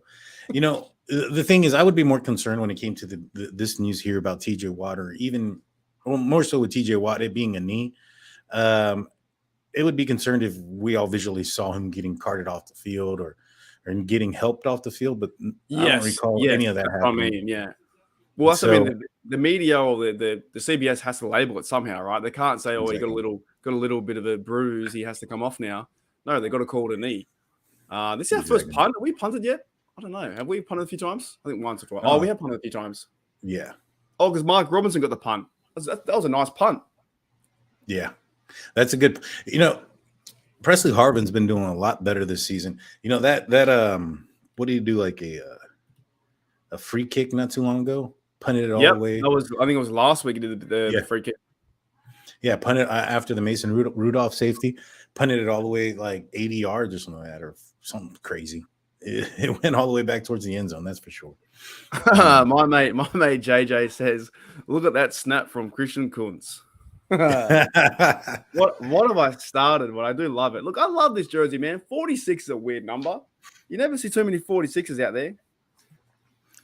So this is unless the defense does something heroic. What do you think about Mitch Trubisky so far in the first half? He's played the entire first half. He's had his opportunity to be with the ones. What do you think he's done? Ooh. Do you think he's done enough to keep the job? No, I think he looks uncomfortable. I really do. That's what I'm saying. If Kenny Pickett comes out and plays, he hasn't played. He hasn't played. Do we get the ball back? Is there a fumble? All what right. did I just say? Unless the defense does something amazing. Let's see what Trubisky can do here, and then I'll have my comments. Oh no, is it going? Where's it going? Nah, the Lions recovered it. Well, Hayward's got it. Hayward seems to say, well, no. He has the ball in his hands. Or not Robbins. Yeah. He's like, no way. I've seen that, man. How do you have the ball in your hands and not get it? Hey, throw the challenge flag. Throw the challenge flag. It's just preseason, Tomlin. Throw the challenge flag. It ain't worth losing. No, he won't do it. I don't know how these refs do that. We'll never know now. We'll never know. I don't know if it was a fumble. What's the 2-minute warning? They're going to show that play now, and let's see if it was really. The refs kind of call it too quick, and they blow the whistle, and then you can never review it, right? But okay, going back to your Trubisky question, which we could have saw him again because we probably won't now. I think he's looked uncomfortable, and I think if I would rather go if they're both the same skill set. I'd rather go with someone who's more comfortable who can complete those checkdowns to the running backs or the short passes to the receivers, and. Right. Kenny Pickett has shown that, and I think if we see it in this game, there's going to be a lot of talk over the next few days who will be it. And Kenny Pickett, like you said, how does Tomlin put in Trubisky when obviously Kenny Pickett is playing better? That makes, you know what I'm saying? How does Tomlin justify those actions for seeing the both quarterbacks and Trubisky not playing the worst, but Pickett plays better? I don't know. Because it's not just putting Trubisky in a bad position and Devin Engel from the Here We Go show says what's up, and so he's in the live chat. It's not just putting Mitch Trubisky in a bad position by playing him or starting him if he is outperformed by Kenny Pickett. It's also going to put Tomlin in a bad light because, a lot of folks can say he's not going to care about the fan base or whatever, but he's going to be questioned by the media at every Tuesday press conference, at every post-conference game about what is it that he sees in Mitch Trubisky that Kenny Pickett obviously is showing that he's been doing a little bit better. In my opinion, I think that's where it boils down to, and he's going to be having to answer the questions. And then the locker room, that question is going to then leak into the locker room, in my opinion. You're going to have George Pickens being asked. You're going to have Deontay Johnson being asked, hey, you have Mitch Trubisky. Do you think the offense would be better with Kenny Pickett? And it's going to be a distraction, in my opinion. Yeah, it's certainly going to be interesting. But I think if you got to play the best player, and I think if Pick comes out and plays, better, then why not start him? You know what I'm saying? But we'll see. Look at that amazing view from Heinz Field. Oh, I need to get there. Can you sponsor me? I know you said before you probably can, but maybe I should just come over. Just sponsor me. Come on over, man. I'll hook you up, man. We got a spot for you in the in my profession. And so, this is the play that injured Watt's knee. It was a cut to the left side of the knee. Man. You can't. Why are you doing that? Oh yeah, he stayed down. Yeah, I think he did get up off of his own power, though. Don't they say that they'd rather them go high than go low? Yeah, that's what the players say. Because going low, you can end a career. Yeah, big time. They'd rather get a concussion than get a low cut. Yeah. It's a physical sport. But that's a big loss if TJ Watt ends up not being able to come back in for a while. He wasn't healthy at all last year when the Steelers played the Cincinnati Bengals, and we kind of need him this first game of the year. Yeah, so I got a comment here, and I've read this out. Right for both. Wait, 3rd and 8, we have the Lions. That's still Blau too. There's no more TJ Watt. That should be a big massive pass, and that's a good pass, and that's why you have Minkah. That's the first real game Minkah play I've seen. Now Brian Harrington from Steel Nation Australia on my side, says Tomlin justifies this because he doesn't want to rush Pickett and by doing so ruin him, right? Too much pressure too quick. If he waits and lets Mitch stumble, then Pickett comes and saves the day. Makes a lot of sense. Makes a lot of sense, right? But that's kind of living in your fears a little bit by saying that Pickett isn't ready. Pickett's 24 years old. He's older than a lot of the quarterbacks that are starting in this, in the NFL. He's got a lot of the experience when it comes to being a starter in college. I don't know if I fall into that line because if your best player, you should play your best player. And if you're not because you're afraid of something, then let's just pull Pickens off because the quarterback that's throwing the ball to him isn't the best. And while we're at it, let's take Najee out because he's also running behind that offensive line. And so Devin Angle actually had a show about this not too long ago on the Here We Go show talking about it. And I was like, man, that makes perfect sense. You don't do that. You got to put the guy that's the best player on your team. And I agree.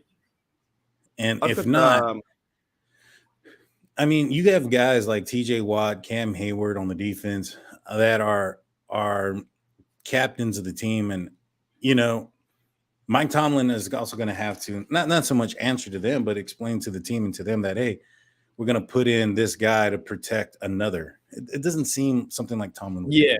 No, I think if Trubisky, this is one last drive for Trubisky too. It's going to be very hard to get points, but we'll see what can happen. 1st and 10. Trubisky in shotgun and a little bit of pressure. Nice tie in the pocket. Check down to Najee. That's a good play. It's a good safe play. But a comment here from Rich says, if Mason plays, the speculation will be that the Steelers are doing so to showcase him for the trade, right? However, getting Pickett more game time is more crucial for the assessment. What do you think? I think it's true. I mean, this isn't a 21 or 22-year-old quarterback who only had one season under his belt in college. I have a comment here from Devon. He says Pickett's already 24 and played over 90 games in college. There's no reason he should start. I agree. At this point in his career, it's kind of like, remember when Russell Wilson came into the league, the Seattle Seahawks had picked up, was it Flynn? That was supposed to be their starter. That was supposed to be their guy for the year, their bridge quarterback. And he took over and it worked out fairly well for the Seattle Seahawks while Russell Wilson was there. And so I'm not saying that Kenny Pickett's a Russell Wilson, but, for every situation where you can say that this was a bad thing, you can find a good one as well. And so I think everybody's different, and you play Pickett when he's ready. If he's not ready, then you play Mitch. Sims. Good play. I want Sims to make it. He's playing well. No, I think if he's ready, if they're both ready and he's a better player, play him. I don't know. Isn't this great? We've been waiting 18 years for a quarterback camp battle. Oh, that was a horrible pass. That could have been easily picked. And let's see. Let's see what happens. I don't know. I don't know how long you're going to be streaming today. I might have to cut it. Look, guys, I might have to cut it loose because I have to do some things this morning. I've got maybe about an hour I can be on for, but I want to see Pickett too, Yeah. Oh, yeah, there's a penalty. Oh, he pushed him out of bounds.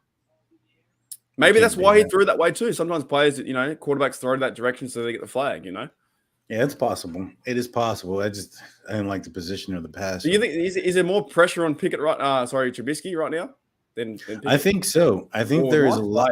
Good play. Right. I think so because when you think about it, there isn't any pressure on Pickett right now to start. Everybody's saying, the question is, right now it's Mitch with the starters. So it is his job technically to lose. All the pressure is on him. He needs to stay in front of Pickett. And I think he's feeling the pressure coming behind him.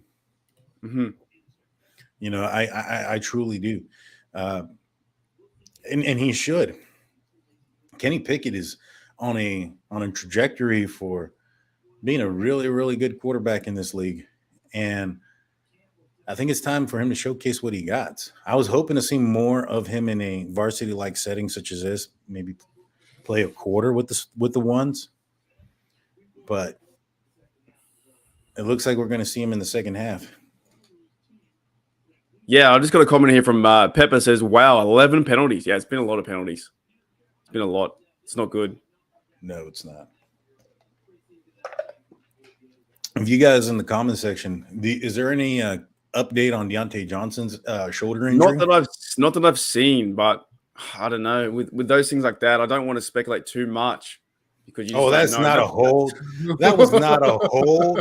That was a pancake. Oh my goodness! Did you see that? Oh yeah, I saw that. I saw that. And I'm all the way in Australia. That was a pancake block. That's the guy fell. That's Chooks' third penalty. Was that a hold though? Did you see that? That looked like a pancake to me. You know what? I guess if they focus on the player, yeah, sure. In the corner of your eye, probably not. You know what I mean? Yeah. Like, because it looked like the defensive end slipped and went down to one knee, and Chooks just pancaked him. That's what it looked like to me. The same scenario, right? You're going to back up. So now you're playing, behind the sticks, 2nd and 12. Trubisky and shotgun with, I think, is that still Najee out there? Yeah. Yes, it is still Najee. Nice play to Connor Hayward. He's having a good camp too. Good preseason.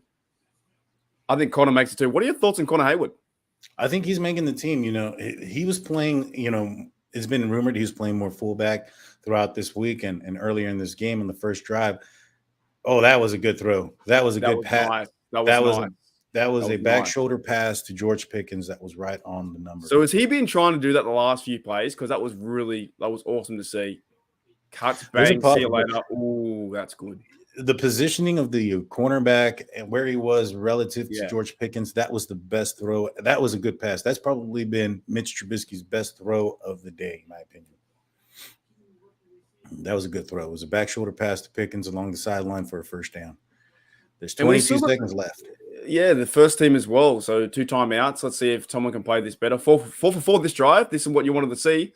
4 for 4, 45 yards. Trubisky, time. Pancake again. Nice play. Throw a timeout, guys. Let's do a timeout. 15 seconds left. We have 2 timeouts left. See, that was another good pass by Mitch Trubisky. But as you saw, he had time in the pocket. He had time in the pocket. Maybe it's a good thing we have 2 good quarterbacks. Because that was awesome. That was such a good pass to Frymouth, mate. That was right where you want to throw it, right in the hole of the. Look at the spiral too. The connection was amazing to see. This does look like a different offense.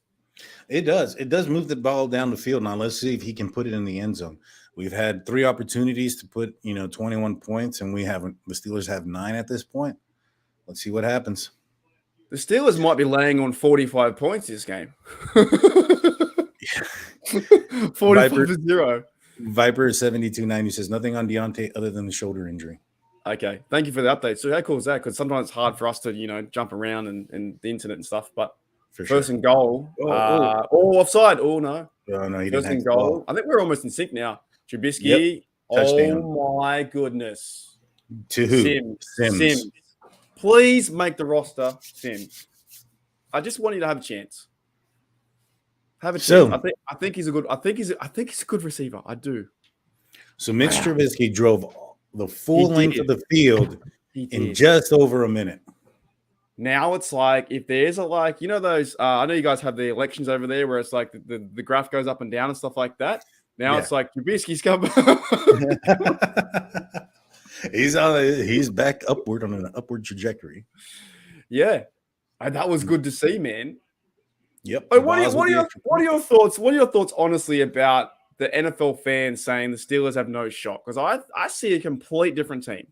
I see different energy. I see different. Sure, the middle linebacker and the defense is sometimes whatever. I just see a different energy to this team. I really do. I agree. There's definitely a spark to this team, and they're definitely on a faster trajectory, in my opinion. They're moving quickly. I like what I'm seeing. I think that Mitch Trubisky just kind of needs to settle down. If the Steelers end up going with Mitch come week 1, I'm not saying that he's a bad quarterback. I just think that maybe perhaps Kenny Pickett can get in there week 1 ahead of him and be similar, if not better. You know what I'm saying? Yeah, well, I just saw a comment from Here We Go Show, Devin, on your side. He said that might have won Mitchell the job. Maybe it did. Maybe it did. I don't know.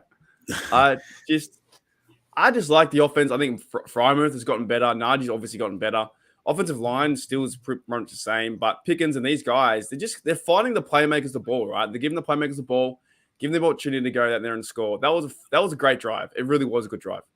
No, yeah, I completely agree. I think that Mitch just proved himself to be, like I said, this was going to be his job to lose. If he doesn't come out there and perform, or he doesn't get any points on this drive, Kenny Pickett's really got an opportunity to showcase what he has.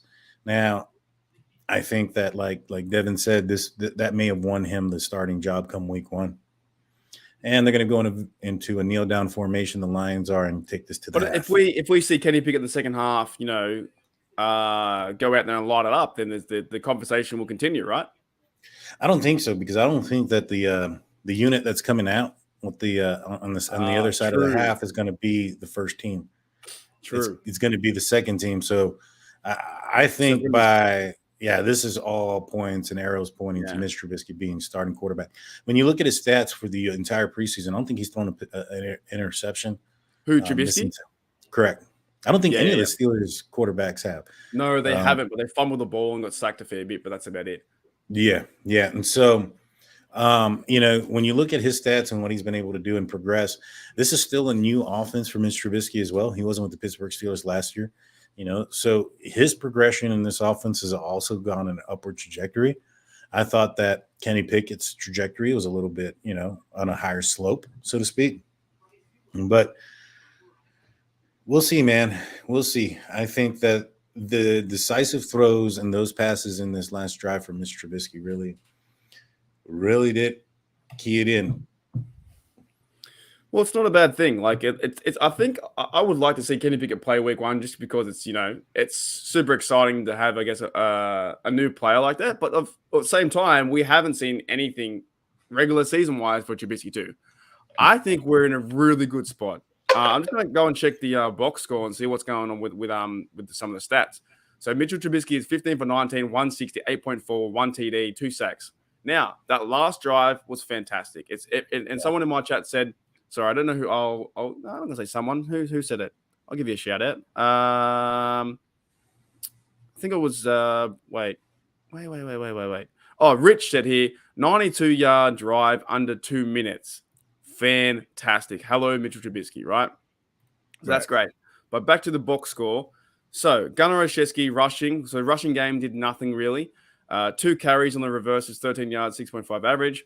Najee Harris, 4 carries, 10 yards. Look, that's okay. We're fine. Jalen Warren, 1 big play, 5 yards. So they're not rushing the football. They are more or less showcasing. And it could be a game plan too to get Trubisky out there throwing the ball and getting the offense moving. If it's a regular season game, maybe they don't do that, right? Frymouth had 3 receptions, 45 yards, 32 long, 4 targets. Deontay had that 1 big catch, and he's now maybe injured, but hopefully he's not. George Pickens had 3. Nice catch behind the shoulder for 35 yards. Steven Sims, my mate, hopefully he makes team, 3 receptions, 20 yards. Najee Harris, 3 receptions, 11 yards. Connor Haywood, 1 catch. Miles Boykin, 1 catch, 5 yards, right? And defense-wise, Minka made a sack. Minka got a sack? Yeah, he did the blitz. Remember? He got yeah, that's right. Delonte Scott got a sack in there too. I think that's 2 of them. Mark Robinson made a big hit there. Larry's made a few tackles. Derek Zutska, Sutton made Sutton got the pick, right? No, who got the pick? Right. No, yeah, Sutton got a pick. Yeah, okay. So we played pretty well. Like, I just think there are a few things we can improve on, but I like this team, man. I really do. I agree, man. I think that the Steelers are doing pretty good. I think that there's still some concern on the offensive line. There's still a little also concern in the on the rushing. I think that that one play on 4th down on the Steelers side of on the Lions side of the field, where Devin Bush came in and grabbed the running back and allowed Miles Jack to clean him up. That was a good play. That was a good play. I think that was Devin Bush's best play so far all season as well. I think the Lions should run that play every game this season. 4th and 1 at their own 20. I think it works out. I think statistically wise, that's an excellent play choice. It's a My favorite, my favorite talk show, talk guy or whatever you want to call him, was it? That's a bold move, Cotton. Let's see Bold if it move, works out. Cotton. It's like bold Pepper move, Brooks. There we Cotton. go. Let's see how it pays off. Yeah. All right. I like he's like that. He's like, bold move. Pepper Brooks, I believe is his name in Is that his name? Dodgeball. Yeah, I believe it was Pepper Brooks. You know, I thought that was hilarious. It was a bold move for them to do that, and I was just like, man. I was like, are they really going for it? And I thought maybe perhaps they're going to try to get him to jump off sides or something, but no, they went for it. If you can dodge a wrench, you can dodge a ball. All right, you know when that movie came out? When it came out at the time, it was a pretty good movie. There would be no other movies around the sport of dodgeball. Have you played dodgeball? Like I did in school. Yeah, did you ever play it like outside of school as actual sport? Like no, I didn't. I didn't know it was a sport. We played it like as a social at a game. There was about 12 teams in our comp when it was around that time when the movie came out and stuff. And yeah, man, it was fun. I was good at it, man. I was good where people thought I was terrible, and I played all right. But what my thing was, I was really good at catching. So I used to love catching the ball when they throw it right. Mm-hmm. The gratification I got was instant gratification. The real instant gratification when I caught the ball, right? They're out. You know, so you bait them. You'd be like a mink. That's why I was like playing like safety wise. Like you bait them. You go, okay, I can't do anything. Oh, I'm terrible. And they throw it to you, and bam, catch. You're out. And then you can point at them and tell them to get out. Like there's nothing better than catching the ball and you're holding and going, "This your ball? Oh, that's right, you're out." Yep. Yeah, man. It was. So when I was in school, that was the last time I played it. We used to play a different game, you know, out here in Texas. We played a game called wall ball. Have you ever played that game? Is that where you throw it against the wall and then you have to run to the wall and then if you wait, you throw it against the wall and you got to run to touch the wall, and if you don't, people can throw the ball at you? Right. Yeah, it's a tennis ball game where you throw it to the wall and the ball has to hit the wall and then the ground. If the ball doesn't hit the ground first and somebody catches it, then they can throw the ball at you. Yeah. And I think if you get tagged like 3 times, then you have to stand at the wall and get tagged 3 times. Yeah. Yeah, you can't play that no more. It's not allowed to. I doubt the high school's allowing to play that. Right? We play that too, where you throw the ball, and it was fun. You threw the ball, and if someone caught you on the full, then you had to go stand there and get a free shot, pretty much. Yep. But you had to. There was some of the rule where you had to at least have a chance to be caught in the full. You know. Yeah. Wall ball. We have the same thing, but there's no way that they're letting kids play that. Too PC. Nah. That's kids be going home with bruises. Mom and dad be coming to the school, beating it down like my child got a bruise somewhere on this playfield. It was fun though, man. It was risky because you kind of wanted to grab the tennis ball to throw. At the same time, you didn't want to get caught because if you got caught, they get a free shot. And there were kids in my high school that had an arm. Like I bet your high school too, where you guys played baseball and stuff, right? Yeah. Oh yeah, dude. There was some people that can shoot the ball. That's for sure. And it got competitive once you got into high school because the ball got faster. The ball was thrown faster. Oh, I've just realized, Owen, I'm on Pittsburgh Owen by accident. I'm on his Facebook by accident. Sorry, bro. Hello, Pittsburgh. I meant to put my Facebook there. I've chosen yours, Owen. I hope that's cool. Funny. Anyways, while Owen's here, what do you? He's got a question. What do you think, boys? What do you of the Watsy? The game. So what do you reckon? I mean, there's some concern there still with the offensive line, but I have seen some cleaner pockets for Mitch Trubisky. I have seen him get some time. I'm a little bit concerned about the running space there. There really hasn't been much lanes. Even the long run by Jaylen Warren, it was blown up. He had to turn around and run across the field, so to speak, to get there. And so with that being said, I'm concerned about that. I think the quarterback plays has been okay. It's been good. I think that Mitch has had some balls that were placed pretty good. I mean, he had the Pickens one to the outside. He had the back shoulder pass, the Freiermuth back shoulder pass in the zone.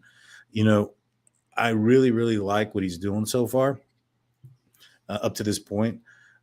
Defensively, running the Steelers still need to stop the run, in my opinion. They still need to stop the run. Yeah, I think it's going to be a work in progress throughout the whole, because it's still preseason, but the whole regular season, I'm pretty happy with the team so far. Of course, there needs to be, work on a few things, but there's no way you're going to be perfect at this time. There's no way we're going to be perfect at Bengals. We've got to just be healthy throughout the whole season, have a good chance to win most games, get in the playoffs, and then be competitive in the playoffs where we haven't been competitive the last few years. I'm intrigued to see what Kenny can do. If he goes out there and looks more comfortable and puts points on the board, then I think they probably will, 51% still go with Trubisky. Oh yeah, DJ laid out and then he might actually, it might be a big injury. I don't know. He kind of laid out right into his shoulder too, right? Yeah. So yeah, there hasn't been anything coming back on it. Devin from the Here We Go show says on my side says, not sure if you guys know who Brett Coleman is, but he put a film study a few years ago on Mitch. He's real good. Yeah. Mentioned how he shows out when the moment is bright, but struggles when it's not. And that's kind of what he says in another comment. That's what he saw in this game. And some of the bigger moments he was able to come show out, and some of the other ones, it looked kind of average at best. And he went 6 for 6, 83 yards the last drive to get points. That last drive, yeah. Well, he needed to. He needed to, because I don't think if he scores in that position right there, if he doesn't score, the question mark definitely starts to rise up. Should the Steelers start Kenny Pickett over him? Yeah, me too. I don't know. I'm just excited. Steelers fan. Oh, go ahead. Oh, and beat the Bengals. Just fuck them up. Yeah, Steelers fan says no update on Johnson yet. Still waiting. I'm still waiting also to see if there's an update on TJ Watt. I kind of went over to the Google and the interweb, and I couldn't find anything else other than the fact that he was out with a knee injury. It didn't look like it was too serious, but those knees can be tricky. Yeah, well, even Brisberg Owen brought up here too. There was a cheap shot, cheap shot at Hawkinson. I think the fullback on TJ Watt. You don't want to go too low. I think DJ. Hopefully, it's not season ending or something like that. You don't want to see that. You just don't want to see it to a player of his caliber. I think he's just getting started as well in this offense, and they're going to maneuver him around too, like in certain packages and certain plays where he's going to get wide open or rub routes and stuff like that. So, I didn't think the Steelers would be this competitive, I guess, in this game. Like this, they've pretty much handled Detroit, pretty easily. Well, I mean, the Lions are also without their starting quarterback. That's true. On a vanilla offense and defense. So, we can't take too much light into what's going on. There is some game plan, there is some studying, but it's not like a real season. The Steelers aren't going to put anything out there that the Bengals, the Ravens, or the Browns can use against them later on in the season. And the same thing for the Lions. They're not going to do anything or put anything out there that their division foes are going to get a chance to see or get an upper hand on. How do you think the Bengals? Sorry to cut you off. How do you think the Bengals beat the Steelers? Well, if the Bengals beat the Steelers, I think it's more of a situation like every time the Steelers lose, it's always Steelers beating Steelers. Yeah. When you have a coach like Mike Tomlin and an organization like the Steelers, success and winning is going to be, the standard. And when they lose, it's usually because they beat themselves or they shot themselves in the foot in some way. And, I think that the only way I can see the Cincinnati Bengals beating the Pittsburgh Steelers outside of the Steelers beating themselves is if Watt can't make this game, if he can't participate. Alex Highsmith hasn't played at all in preseason either. Not at all. And so, the depth behind those two is weak at best. And so it's concerning there. If Joe Burrow has all day to throw, he's got some weapons on the outside, and it could spell for a long game if TJ Watt and Alex Highsmith can't make the team or make the game.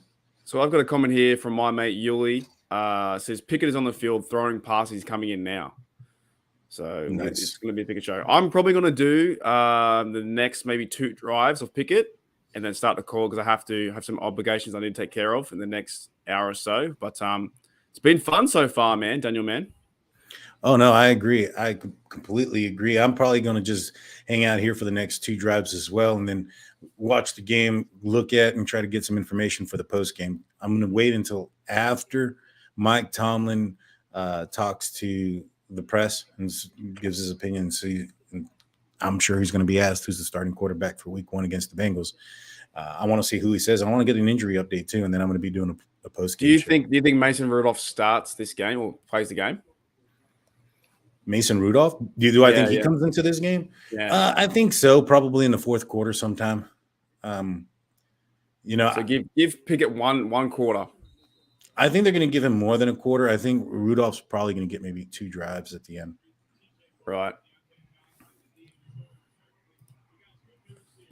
Crazy times, mate. The Pittsburgh Steelers, new era, whole new era. My father's actually in live chat.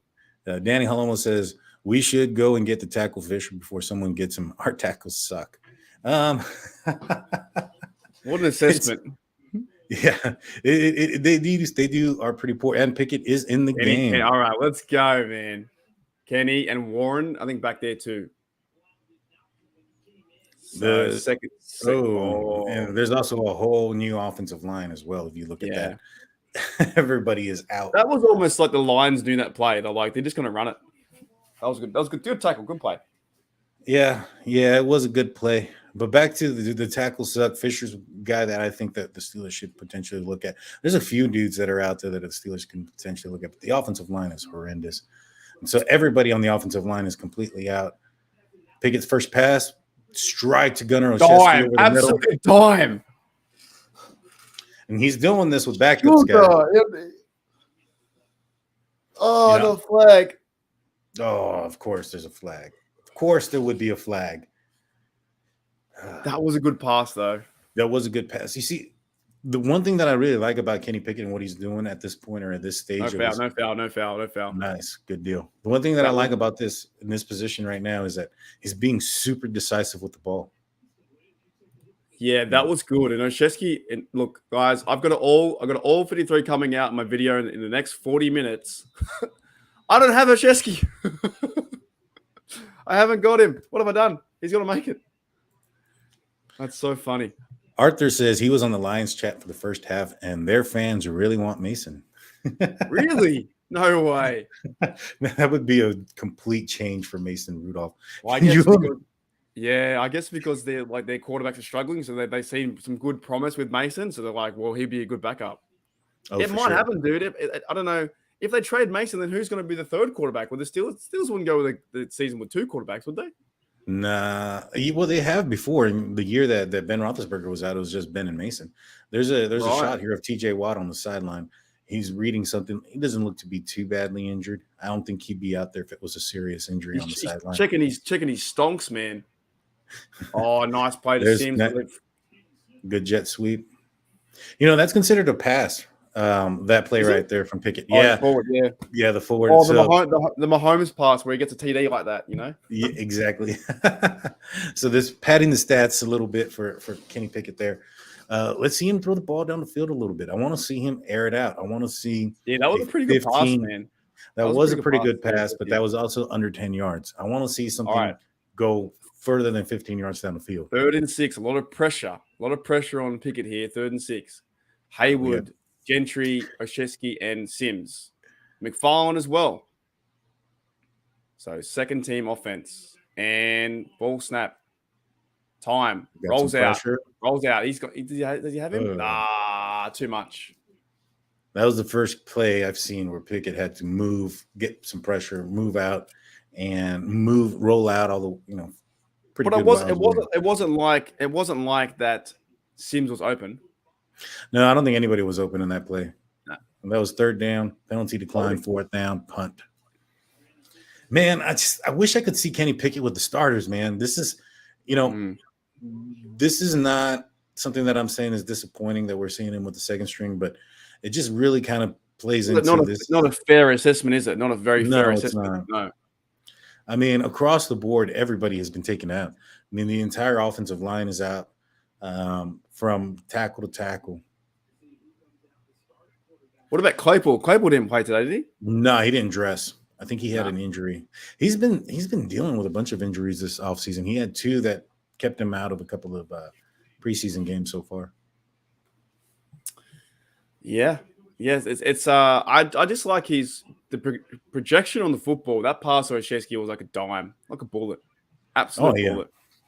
And like he was almost away too. He was almost away.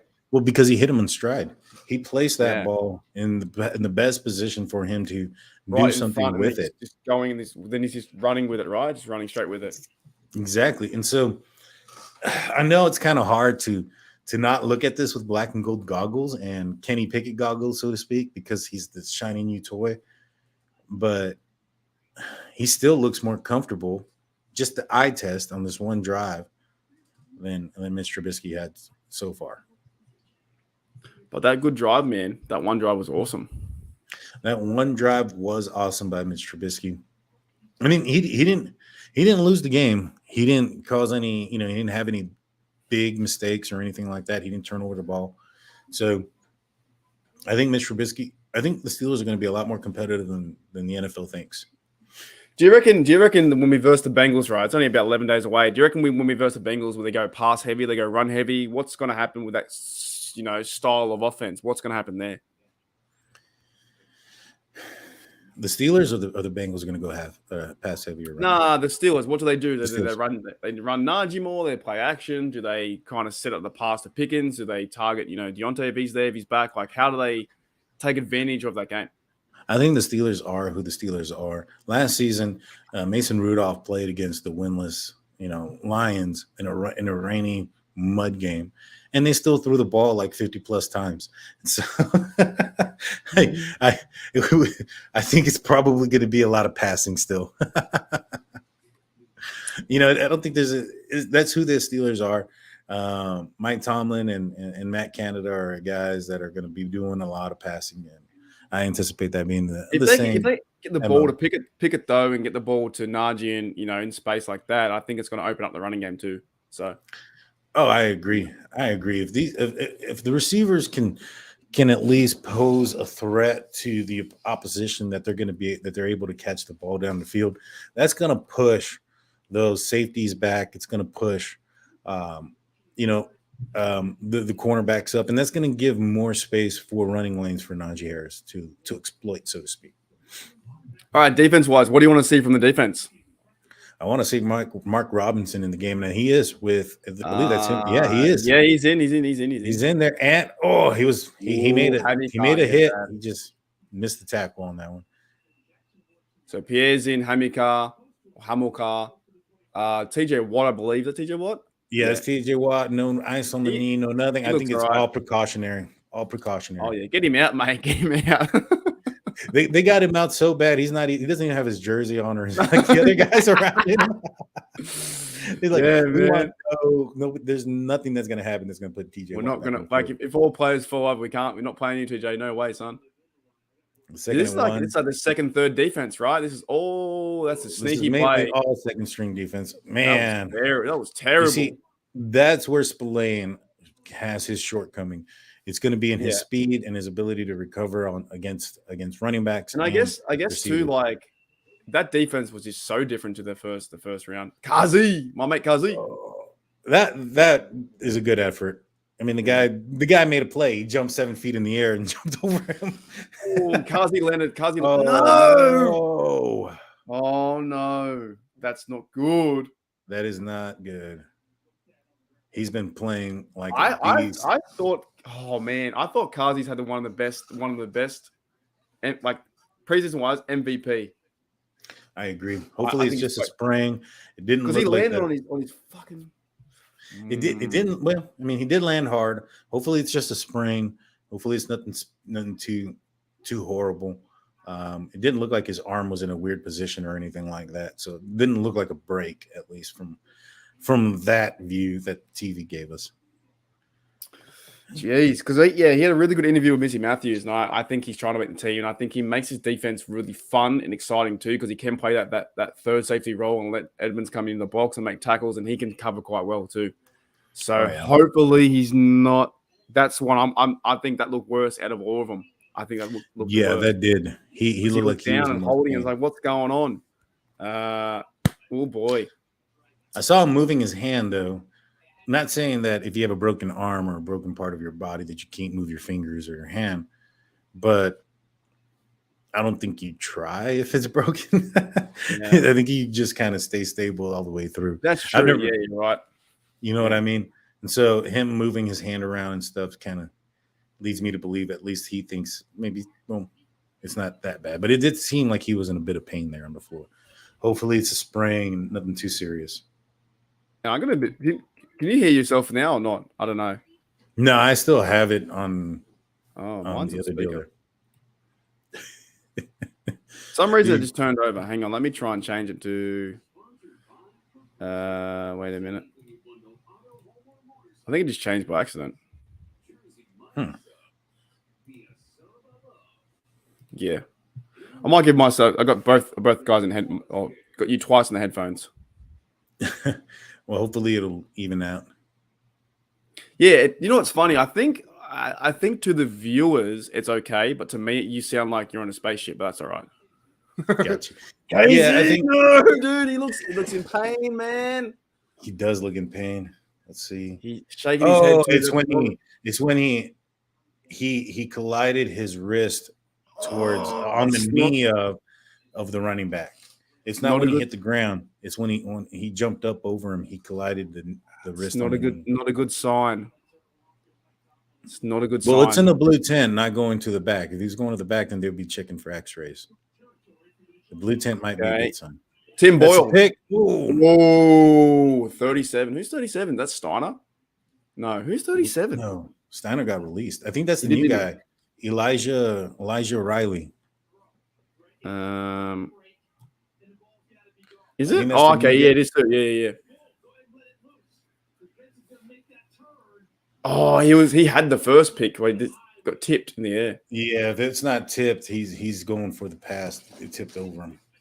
But that's the new guy that the Steelers just picked up from the Jets, right? Yes, sir. They picked him up on the second and 10 handoff and good tackle. Leal on the tackle. Leal. Oh, what are your thoughts on Leal? And Trey Norwood getting his face mask in the bunch. I think Leal's going to do really good. He's been in there. He's been in rotation even with the ones. I saw him earlier in the game. I think he's stuffing the run pretty good. He's being a guy that can block up space and take up space, and just kind of muddle everything when the opposition is trying to run in the middle. Yeah, I think Leal's playing really well as well. I think he's got to make the roster somehow too. I don't think you put him on the squad. So it's 3rd and 7. Is there a penalty? Oh, offside, man. That's offsides. And there's going to be a pass interference too. That's not a bad play. He's going to get beat. Because he was beat, right? Yeah, he fell down. He was going to get beat for a touchdown. Save the team. In my league, the NRL, that he would be sent off for that because that was intentional. Really? Or like if it's that bad where there's going to be a touchdown, he would be sent off for 10 minutes because it would interfere too much. You know what I'm saying? Yeah. Like it wasn't like a bang bang play. It was like, no, I took you out because I knew you were going to score. Yeah. Yeah, there was nothing he could do. He pretty much tackled him so he couldn't score. Yeah, well, he was falling down. He knew it was coming. I guess that's a good penalty if you're going to fall down. Yeah. I mean, he prevented the interception, so the touchdown. So it helped out there for the Steelers. That's funny. Now man. another running play. They've got the cutback. Pierre Robinson on the tackle. That was a little too open. I'm not sure who got pushed out of the way there, but that was way too open. Out of these players now in the defense, what players make it? Do you think Robinson makes it in the hour? Like, what other dudes make it from this defense? Well, Spillane's a lot of guys. These guys are going to get cut. A lot of these guys are getting cut for sure. Oh, I believe so too. I think Trey Norwood's a guy. Tuska's going to make the team just because we have nobody back there for the outside linebacker position. Yeah. Who else are going to put? That's exactly right. Oh, and just when we make fun of him, he comes up with the tip. Good play. Way to go, Tuska. So he's making the I think he's making the 53, bro. In my chat here on Still Nation Australia, right? They're talking about is pineapple good on pizza, and then JJ says, "Is pineapple yellow or gold?" It depends on where you're eating it at. If you're in Pittsburgh, it's gold. Yeah. if pineapple was founded by William Pitt, then it's gold. All right. For sure. But we're sure. 3rd and 2. Mark Robinson. Oh, Another. Leal. Here's the thing, though. That ball was going to the slot guy, and Robinson read that. If that doesn't get tipped, I think Robinson might have a chance at an interception. Oh, Dunbar is happy, bro. Maybe not. Maybe from that one angle, it looked a lot less. Leal's a dog, man. Dude, he's gonna be a guy. Cool, bro. He had a down season last year. Had it not been for that, he was projected to be in the top 10 out of the draft, this upcoming draft. But he had a little bit of a down season. Was he really? Top 10? Yeah, top 10. He was, going into last season, in the 2021 season, he was projected to be a top 10, at least a first round draft pick going into last year's draft. He had a little bit of a down season, so Pittsburgh Steelers may have gotten a steal. Another one. I think the Steelers have hit on this draft like none other, and everybody seems to be upset about Chris Oladoka. Yeah, everywhere else, the Steelers I think hit. I mean, all the way down to Mark Robinson. You know what I mean? Yeah, that's so true. What the draft wise looks really well. I wonder if I have a photo of that. I think I do have a photo of mine. I think I kept it. Hang on. Or did I delete it? I deleted it. Damn. I mean, here it is. Yeah. So in the draft, we got. Oh wait, that was last year's draft. Never mind. You can't see it, but I'm mine. Najee Harris, see it real quick. Najee Harris, Frymouth, Kendrick Green, Dan Moore, Buddy Johnson, Isaiah Loudermilk. What about Isaiah Loudermilk? He hasn't played too much today. That guy's been quiet. For somebody, now that you mention him, I don't think I've seen him out there. You know what? I don't think he's playing in this game. Yeah, true. Probably not. Yeah, I remember seeing on Twitter that Dale Lawley had put out there that it didn't look like Loudermilk was dressed. Now that you mention it, that's probably why we haven't seen him out there. But Loudermilk has had a quiet preseason, in my opinion. He was a guy that the Pittsburgh Steelers gave up a 4th round pick to move up a couple of drafts ago. Or was it last year? No, it was last year. They moved up last year to get him. Everyone was angry too. They're all angry. Everybody was angry because they're like, who? That guy was potentially an undrafted guy. His name's weird. That's why he's got a weird name. Well, no offense to all the Loudermilk listeners out there. Yeah, but he's got a name that they can make fun of, and they talk about it. He talked about it when he's come out on Steeler interviews where if he's having a good day, they'll call him whole milk. But if he's having a bad day, they'll call him like half milk and 4%. Yeah, but you know what? That kind of stuff drives you though. Like if you get you like you call me that, and I'm gonna smash you. You know what I mean? Right? Sour milk. Yo, what's an improvement? I want to hear your thoughts on this. What are your thoughts on the defensive line? Because I think they've really improved. I reckon they're playing well. They're definitely getting their hands up and tipping a lot of passes. I've definitely noticed that in this game. They're getting their hands up. They're applying some pressure. I'm a little bit concerned still with the runs. They've had, early on there was some running lanes out there for them to have. But it seems like they kind of taking control over that with the starters. Devin Bush put his face in there a little bit more. Chris Wormley got pushed out of the way in that one play where they had a big run. But I think that the defensive line, they're playing better. TJ Watt, that's going to be a big question mark. If he can come back healthy, we're going to need him. You know what I mean? McFarland's making some good plays too on the kick return as well. So it's going to be very interesting. But I like the defensive line. I think the rotation is kind of cool to see too. Leal's in there, Loudermilk. I think Wormley is a guy too. I think he can play. Like I kind of like this defensive line. I think we have a good chance this year rather than next year. But we've got Kenny Pickett coming back out, 1st and 10. Can we see a touchdown Pickett and go 23-3? What do you reckon? I want to see. Yeah, I think we're going to have an opportunity to see that. But I really want to see him push the ball down the field still. Kenny Pickett goes back. There's a screen. This isn't, it's a good play. 8 yards, but that's not what I want to see. You want to see him go like right down the field, like do a massive pass. I want to see him throw a 50-50 ball. I haven't seen that yet. I want to see him. I want to see if he can throw the ball, down the field. That's been one of the question marks about him is his arm strength. Let's see if he can do it. Okay. Anthony McFarland on the run. Gets Nice about 3 play. yards. Another first down. And Mac is having a sneaky good offseason as well. There's been a lot of question marks as far as who Jalen Warren is going to knock off the team, and a lot of people are saying that it's Jalen as Ant Mac. I think it might be Benny Snell. You know, Benny Snell is a guy we haven't seen yet in this game. Oh wait, never mind. I say his name and he makes his entrance. Is he in now? He's in there now. Hey, but guess who started in front of him? Warren. Yeah. Oh, Warren, good mate. pass. Nice pass to Boykin too. There's so many plays I think on the cusp of like, can Boykin make it? Can we cut Snell? I think you cut Snell and cut Watt, and you just play some other guys there and let other people come in. But I think that's a good option to do because Anthony McFarland brings a different skill set than Benny Snell and Jalen Warren. Big time. Jalen Warren aren't Snell, speedsters. Sorry. There's Benny Snell making some Finally doing some good stuff. Every time we talk bad about somebody, they do something very good the next play. Benny Snell with about an 8-yard rush. His first good run in 4 years. I mean, he did have one game where he ran for over 100 yards where he was showcased, but outside of that game, I can't even remember who the opponent was. It was early on last year, I think. Or the year before, I'm sorry. I still think having the one good run or two good runs here doesn't matter. I think they have to go Warren, man. I just think you cannot take out Warren. What do you think about this offensive line, this backup offensive line right now? It looks like they're pushing down the. They're playing better, yeah. Now, it's so hard to judge though too because you're going to be versing the Detroit Lions team. There's their third defense, so it's so hard to grasp something out of it. But what I do hate all the time, every time I stream, I hate that. Don't talk to the player. Show me the game. You know what I'm saying? Yeah, I don't want to see Cam. I want to see the fucking game. I'm sorry, Cam. Every preseason they talk to him, I'm like, I do not care.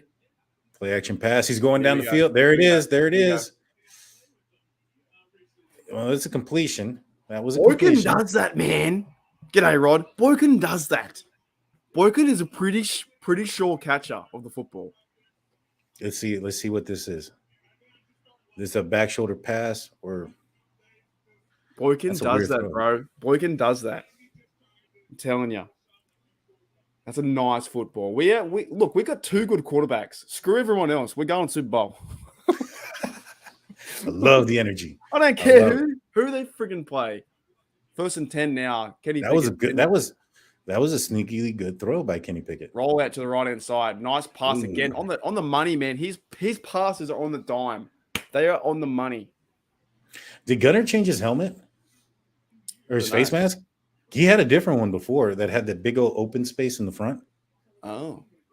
And now he has a face bar on top. I thought he looked kind of weird.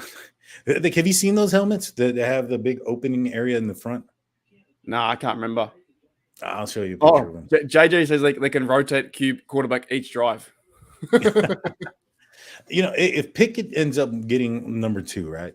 Do you think that the Steelers are going to have a package for him to come in at any point? I mean, he is the most athletic guy. I'd say so. I'd say they would. Yeah, it's probably very similar to what they're doing now in preseason, right? You know, I don't think so. Certain skill sets. I think you have to because it's, you know, if you're a good who's their quarterback coach? Is it Jerry Orlovsky or whatever his name is? No, their quarterback coach. Oh, it's Mike Sullivan. Sullivan, yeah. And Canada, two of them. You'd have to have certain, like, you know, you got a package for Mitch. You don't have all three. That's the way you would work a business or any kind of thing. See you, Pierre, mate. Thanks, mate. Oh, it's Yinsberg. What's going on, mate? Do you know it's Yinsberg, the guy who makes the highlights? I've seen a lot. I've watched all of those highlights. It's good stuff. He's a bloody legend out there, mate. He's always he never leaves his room. Of course not. I mean, with all the content that he's putting out there, it's good stuff. Here we go. Let's see Benny Snell with the run, and he's going to lose a couple of yards there. Yeah, this is probably being the worst run that I've seen out of this offensive line. He got beat though, right? You know what I'm saying? Like the line got beat, so that's all cool. Kenny Pickett's barking at the sideline, saying, he's like, "Let me throw, bro. Let me throw." He's like, "Open it up. Let's do it." Yeah, man. Do you see a bit of leadership and confidence too in Pickett? I do.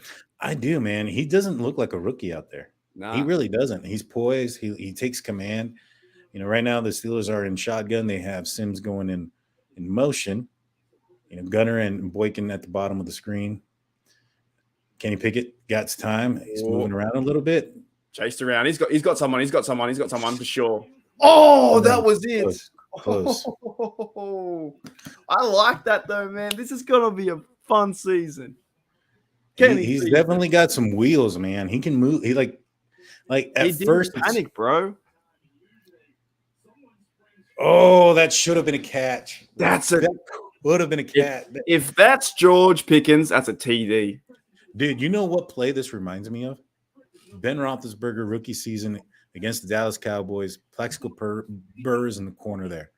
Similar thing. Plaxico comes down with the ball. That was a very catchable ball. Oh, no, it was blocked. Ooh, bugger. Who let him up? I'm not sure, but Boswell was kind of limping a little bit. But he's all right. He seems okay. Man, no, I like the confidence, man. Confidence out of Kenny right now is fantastic. Like, he knew he was stuck. He tried to stay in the pocket as long as he could. That's a big play. That like, he's like a beer, bro. Yeah, Kenny, you know, was in the pocket for a little bit, tried to stay there as long as he could. Couldn't do anything. He waited for the play to develop. The best place to go is to try the corner, run around, have a shot, see what happens. You know, I like that. I think he's playing right. That ball could have easily hit the receiver in the hands. You know, I get it. He had a guy in front of him, and the vision, you know, probably wasn't there to see the ball and whatnot. But it hits you in the hands. You got to come down with it. And you know, like you said, George Pickens in that corner right there. That's a TD, dude. That is a TD right there. And there's no fear. Like, one of the things that I've noticed when it came to like Mason Rudolph, so to speak, when he got close to the red zone, he was throwing the ball in a position sometimes that nobody could catch it. Just way too high, being way too safe. You know, that one right there, it's like the moxie, the confidence. I love it. I love it. I got a question for you from It's Different here on that's his name. It's a crazy name too. It's Different. Well, It's Different says, who has a stronger arm to you guys, Kenny or Mitch? Well, we really haven't seen Kenny throw the ball down the field, but I will say it does seem like Kenny has a lot of zip on that ball. Zip, man. Yeah, I was gonna say he's really like he's really fanging it right in there, man. Like bang, just right in there where it needs to be.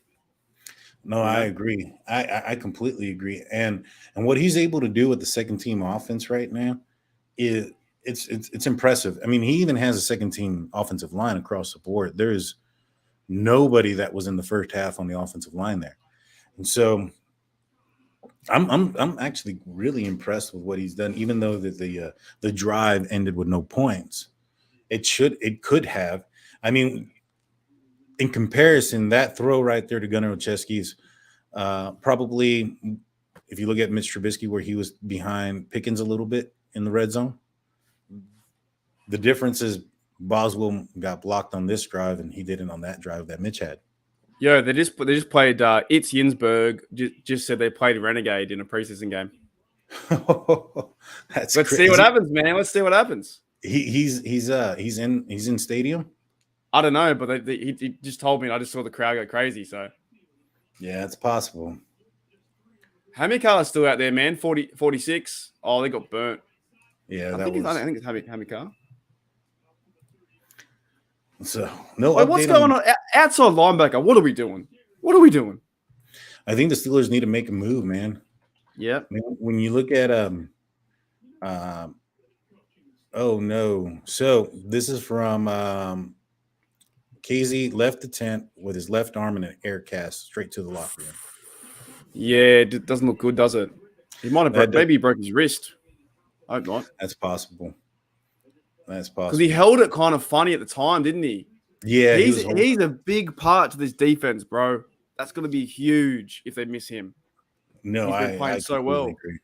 I completely agree. Hopefully, it's only if he's out, like hopefully full. You know, I don't know, like 3 weeks, 4 weeks. I don't know. Well, I think he can play with a cast on. He's just not going to be one hand behind his back.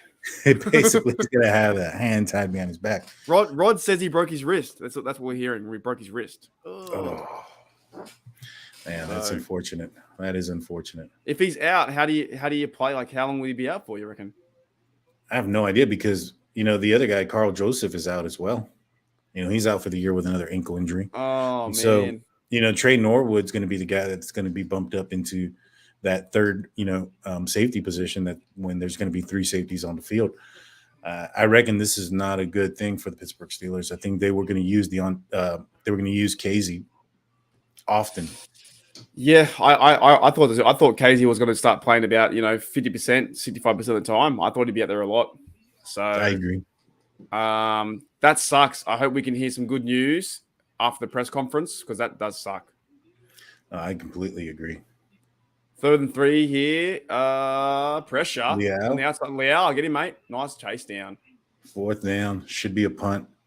Right, I'm probably going to go to the 3rd quarter and have to call it, I think, because I have to do some stuff today. No, I understand. Stay on me. You can do whatever you need. It's quite exciting now. Once Kenny's in, it's fun. It feels like a good game, doesn't it? It's like a different game going on. Yeah. It's like, all right, the game is starting over. It's fun. Exactly. It's fun seeing Trubisky with the ones, but now we get to see Kenny, and it's let's go. Yeah. Let's see. So the Detroit Lions are punting down. It's going to be, I believe it's Sims with the fair catch. No, that's not Sims. That's Vaughn's. Yeah. So let's see if Kenny goes down again.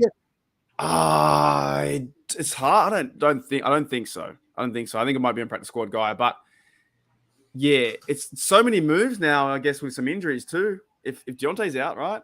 It's just Deontay. This is the Steelers went into this game pretty healthy, and they're getting some bumps and bruises coming out. Deontay Johnson, T.J. Watt, Casey. It's starting to add up a little bit. If he broke his wrist, that's definitely cast worthy for 10 weeks. Yeah, well, maybe more. Yeah, maybe more. These that's are heavy. Yeah, Jalen Warren with a 2-yard gain up the middle. No really, room to run there. No, I agree completely. It's going to be, it's very, very unsatisfactory if he goes down for a long period of time. And it's not going to ruin our chance completely. I was just really keen to see what he could do because he's coming from the Falcons. He used to be a starter over there, and I was really keen to see what he could do in this defense. And it's a different element to this game too, and it makes Edmonds come down to the box more than running around. No, I agree. The one person I haven't seen on the sidelines either is Deontay Johnson. Oh, what a good play! What a good pass by Pickett. Fucking lovely, and that's been his guy. That's been his guy, man. Tyler Vaughn's. There's a contention where he can make. I don't know. And actually, this back shoulder pass from Kenny Pickett that he does is really, really good. I really like this back shoulder pass that he does. Yeah. Push off a little bit, doesn't matter. Tiny bit of push off. And Vaughn's always breaks away. He's always breaking away from tackles. No, I agree. 100%. So Kenny Pickett, here we go. 7 for 9 so far. 1st down and 10. There's going to be a running play to Jalen Warren, about 6 yards. I love the way he runs, man. I don't care if he gets 2 yards. He runs harder than Snell. 10 times harder than Snell. I agree. And so this is kind of right now they have a stat up on the TV here showing, the evolution of Kenny Pickett, from 2017 to 2020, he was 60%. In 2021, he jumped up to 67%. Yards per game went over 100, and passing touchdowns through the roof. So 2nd and 5, and that's McFarland gets 2 yards. Yeah, 2. Kendrick Green's out there, mate. He's on the back seat now. Hey, I haven't noticed him getting. I'm not saying. Yeah, but he's on the he's not in the number ones anymore. No, he's not. Nah, he's been completely taken out. That's gonna hurt your confidence, I think. At the end of the day, I think he knows that his shortcomings are in his being. So wait, he's not playing center now. He's playing guard. He can't make guard, right? So you got JC Hass now at guard. Nice pass again to Cody White. So he can't play center because they've got backup at center. JC will be backup center, and now if he's backup guard, then Dotson's beating him. No, I agree. That's crazy. Imagine going from starter to now second guard. You know what I mean? Well, I think he was Adrian Clem's guy. You know what I mean? He was Adrian Clem's project, and when Adrian Clem left for Oregon, so did the starting position for Kendrick Green. Yeah. Oh, nice. Even then, that was a nice pass. Vaughn's is playing really well, dude. He's going to do a suplex. Even then, Green got beat straight away off the line. He just doesn't seem. And Mike O'Malley says Green is a dependable backup. Hate to say, but we missed one there. He doesn't look very, strong and physical out there. He's just getting beat every time. I mean, you can't teach height. The guy's like 6 foot, and he's got some short arms. I mean, you can't coach that. That's what Rod says here on my side. He has arms like a T-Rex. He does. He absolutely does. And it's not to make fun of the man. I mean, he made it to the professional league. No, exactly right. Yeah. But at a certain point, I mean, I don't know, man. How is Linderbaum has been out, right? He's been injured. I'm not sure, to be honest. I know he's been. I think he got picked up by the Ravens. I think he's been injured. I want to fair to see how well he does as a center in this league because I think he's a little bit taller than Kendrick Green, but his arms were shorter, and so it'd be interesting to see. Or maybe he was even smaller than Kendrick Green all the way around. And he was touted as being the number one center coming into the draft. That one right there, in my opinion, I think. Might have missed. If Linderbaum or whatever his name is, if he's also a bust, then I think it's time to stop looking at linemen that are sub 6'2". You know what I'm saying? Yeah, it's just been he hasn't progressed at all. He's declined actually from being center, now going all the way down the guard and behind Dotson, and it just doesn't look like he fits out there. Do we see Kenny the rest of this drive? I think we're going to see him finish this drive, but I think that might put the bow on it until next year for Kenny Pickett, unless next year. Yeah, I don't think that Mitch Trubisky plays poorly enough to lose this job throughout the season. I think the Steelers have a lot of weapons in the skill position, and I don't know, man. I think there's a good chance we may not see Kenny Pickett till next year. Next year, that's amazing. You never know, eh? Well, if we don't, you know what that means, right? The Steelers are doing good things. If we see Kenny Pickett play this year, then at that point when Kenny Pickett comes into the game, the Steelers probably are playing pretty poor. And so, it's a good thing, a good problem to have. I don't think Mitch Trubisky's leash is very long, but at the same point, he has to struggle tremendously. And with this team, I don't know if that's going to be something that's going to happen too often. Oh, Kenny Pickett jersey out there. Kenny Pickett. All right. Jerseys everywhere. What's a Bills jersey? What's he doing? Get out of there. And the Giants guy next to him. What the hell? What are you doing? What the hell? Wrong game. All right, 2nd and 3 Pickett. Radar in motion too. And we have a handoff to the bowling ball, is it? Oh, there's a bit of strength, mate, Green. Yeah, I saw that. That was after the play.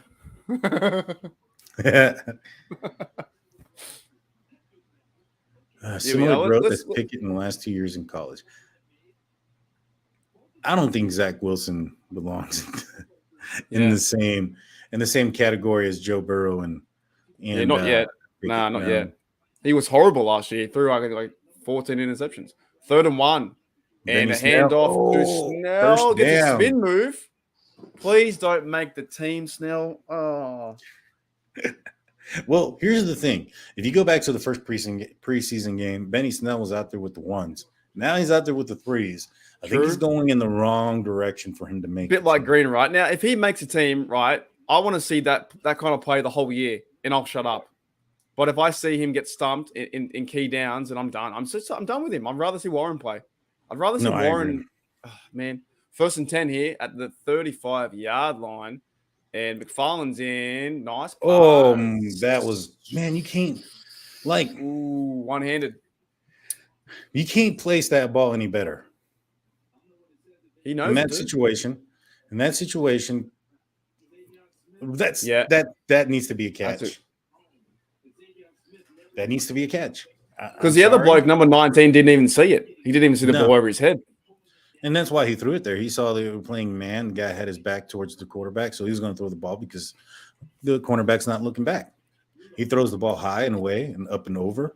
And so that way, if the cornerback turns around, he still has to find the ball. If the ball is high and going up and, in that form, it's 2nd and 10. Kenny again in the pocket. There it is. Deep pass, deep pass. Oh, did he stutter? I thought he stutter stepped. Sneed. But you're right. He's playing to guys who won't make this team, like Tyler Sneed as well. Yeah, you see, if that's George Pickens, boom, that's a touchdown right there. Like, I don't know, man. How do you not say that Kenny Pickett is not? He's not doing. I mean, what else could he do at this point? Yeah, exactly. If he he's leveling up, but you're not leveling up with your other players, are you? 3rd down and 10. I don't like that. Oh, he didn't go down. He's doing the best he can with the players around him, right? Yeah, he's doing the best he can with the players around him and given what he has. But but Mitch Trubisky in the same breath here, I don't see Mitch Trubisky doing anything better than what Kenny Pickett has done in this play. I don't think there's a quarterback out there that could have done differently than Kenny Pickett. I think he played fairly well in this drive. Man, Hayward's playing really well too. He's going all out. He wants to make this team. He doesn't want to give it up at all. 54-yard attempt here. Bozzy, the wizard. Oh, the wizard. And it's good. All right. Scores now. All right, man. Well, I might, on my side, and you can do whatever with me on your side, but I might cut you off in just a minute, but I'm going to start to wrap it up. I have to be places in about 30 minutes. So thank you for coming on, Daniel, man. It was a good time. Thank you for having me. And everybody in the Steelers Nation Australia live chat, I'll be probably still going on for the rest of this game, given the fact there's only well then if you guys go check out Stay of the Steelers. Most of you guys know him, but if you haven't checked him yet, go to Stay of the Steelers YouTube, and if you guys still want to watch the game and continue the live chat, I'm going to kick off Daniel on my stream on I have to on my side, and watch the rest of the game because I think Kenny still might play, but I have to get ready in preparation for a few things I got to take care of. And man, thanks, man, Daniel, for coming on. I'll send them over your way. Actually, there's a way I can do it, but I can't figure out how to send it. There's a way you can do it on YouTube, but I forget. But I have no idea myself. So, but I'll kick you off. Thank you for coming on and enjoying the first 3 quarters of this game and seeing Kenny Pickett. Hopefully not in his last time, but all right, man. I'll see you later. See you later, man. I'm kicking you off too. Thank you. All righty, guys. You guys have me for the rest of the game, and it's just going to be me just calling out what I see. If you have any questions or comments in the comment section, I'll bring them up as I go along. I want to say thank you again, Mark, to joining the stream and talking a little bit of football. This is the first time I've ever announced or did a play-by-play type of deal for on a live. So I thank you guys. I will be doing a post-game show after the game, after Mike Tomlin comes out. It'll probably be a little bit later in the evening. So the Lions have a running play. Oh, no, big run. Big run for the Lions. Wasn't knocked down until about 15 yards for Reynolds, running back for the Detroit Lions. Going to be 1st and 10.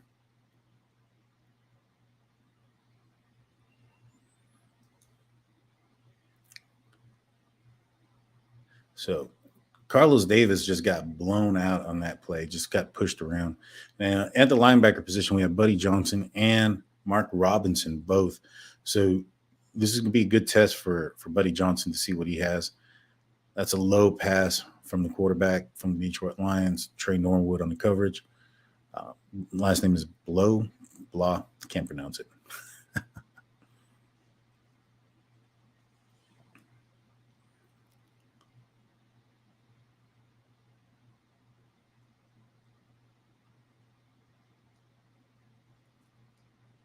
So 2nd down and 10, ball at the 40-yard line for the Detroit Lions.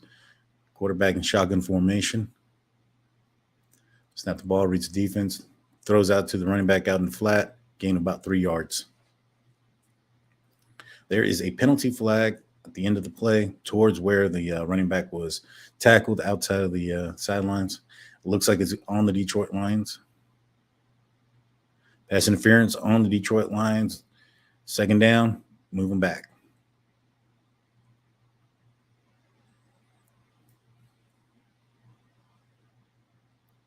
Also, guys, this show here won't be on Spotify or Apple Podcasts or Anchor or anything like that, because this is a live show, kind of just talking about what we're seeing and whatnot. But all of my other daily segments and weekly lives and guest appearances are going to be on Spotify and Anchor.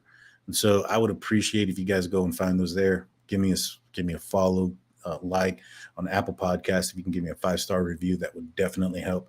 It'll help the channel move along. Also, if you guys can hit that like and subscribe button, it would be much appreciated. 3rd down and 3 after a long pass by the Detroit Lions. This is a situational football that Mike Tomlin likes to see. Ball around the 50. Expect this is a 4th down territory given the down and distance, unless there's like some kind of sack.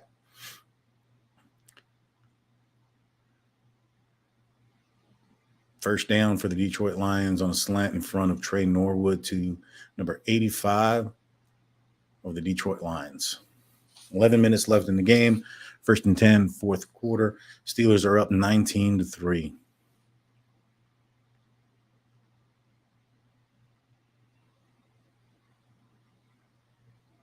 Michael Malley says, at least we have 2 weeks to heal up. I agree. I mean, I'm really concerned about the DeMonte Casey injury. It's kind of reported that it's potentially a broken wrist. He's going to be in a cast, but that may not take him out completely of the lineup. So a double team tackle from Mark Robinson and Buddy Johnson on the Detroit Lions running back Reynolds for a gain of approximately 4 or 5 yards. 2nd down and 5. But yeah, you're absolutely right. A couple of weeks to heal up. The Steelers are going to need to do so. Like I said, they came into this game fairly healthy, and leaving this game not so much unhealthy, but with some bumps and bruises. Yeah, I think he can play with a cast. He's just not going to be that dynamic, potential interceptor he's been known for. Big run for Reynolds from the Detroit Lions, gashing up the Steelers defense, going straight up the middle.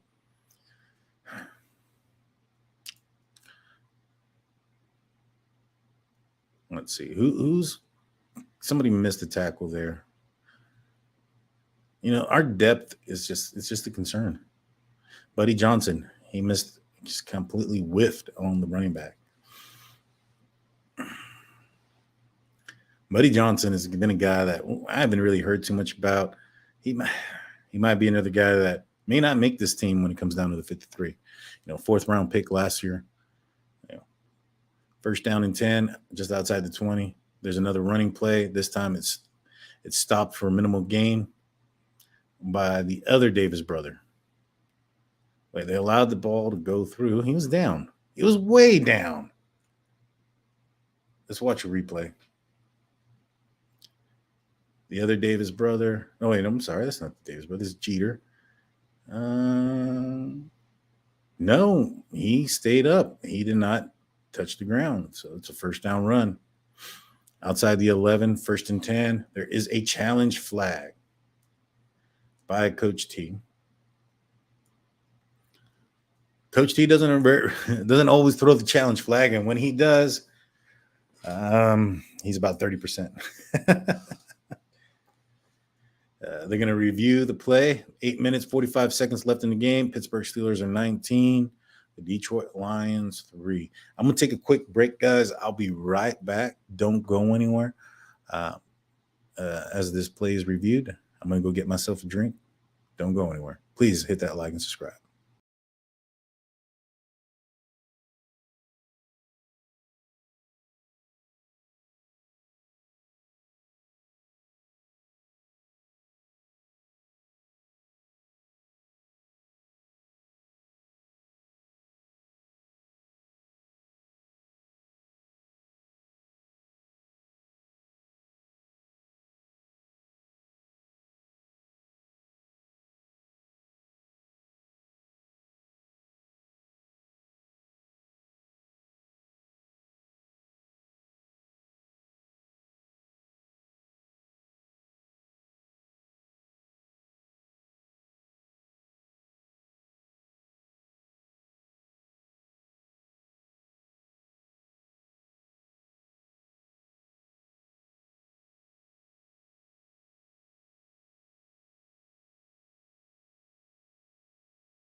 And we're back. So, reverse on the field.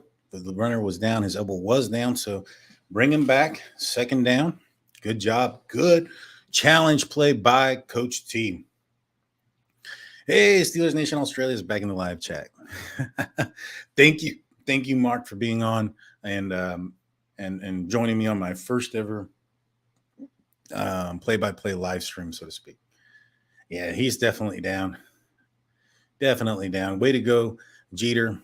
It's second down and 10 at the 21-yard line of the Pittsburgh Steelers. Detroit Lions are in shotgun. Quarterback goes back to pass. Didn't find anybody. Finds the running back late. Gets tackled for a 6-yard gain. Third down and 4 at the Pittsburgh Steelers 15-yard line. The Detroit Lions are in a little bit of a hurry up. They're still lining up, but moving with a little bit more urgency. I mean, still huddling up, but still moving with a little bit more urgency. On the tackle was Justin Lane. Cornerback kind of lost in the shuffle, former third-round pick. Kind of never really done much more than be a gunner on these special teams. He had a pick last week, made the tackle this week. Third down and 3. Quarterback for the Lions drops back, pressure, finds the open man in the flat. Justin Lane again with the tackle. First down, though, inside the 10, first and goal at the 8.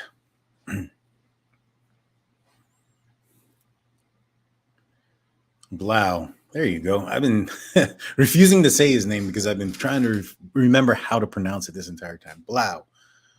So Blau up to the line of scrimmage. They're in a traditional formation under center. The tight end goes into a running. It's a running play. Mark Robinson gets him down for a minimal gain of maybe 1 with a shoestring tackle.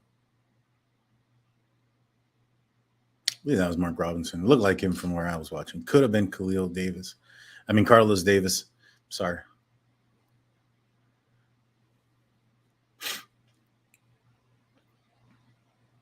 And thank you, Claude, about the backdrop. I appreciate it.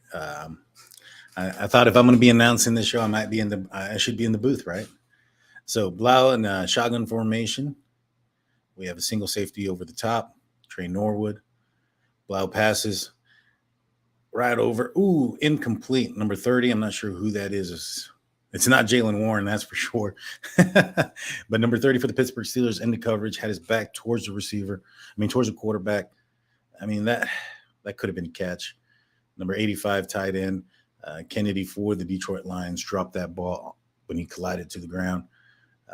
Good pass, good play, just ended up not working out for the Detroit Lions. Third and goal. I reckon that the Detroit Lions are going to go for this on fourth down if it becomes that situation. Detroit Lions are in a shotgun formation. Blau takes the snap, goes back, reads the defense, passes in the middle, almost intercepted by Robinson off a tip drill. Almost had it. Could have been a pick. Fourth and goal for the Detroit Lions inside the Pittsburgh Steelers 10. It was Carlos Davis with the first tip. Buddy Johnson hitting the running back, causing the ball to go up, and almost picked by Mark Robinson. Getting in there, making plays in the red zone when they matter, or things that are going to make Mark Robinson the team. Blau in the shotgun formation, fourth and goal. That should have been a false start. They're allowing the play to run. That was an incompletion. The receiver dropped it in the end zone. Could have been a catch. Could have been a TD. Incomplete by drop in front of, again, number 30 for the Pittsburgh Steelers. It'll be first down for the Steelers, backed up inside their own 10-yard line. First and 10. Now let's see who comes in as quarterback. Is it going to be Kenny Pickett, or is Mason Rudolph going to get his shot to audition himself potentially for the Detroit Lions and many other teams that are out there looking for backup quarterbacks or a quarterback that can push the starter? 7 minutes and 6 seconds left in the game, and it is one Mason Rudolph.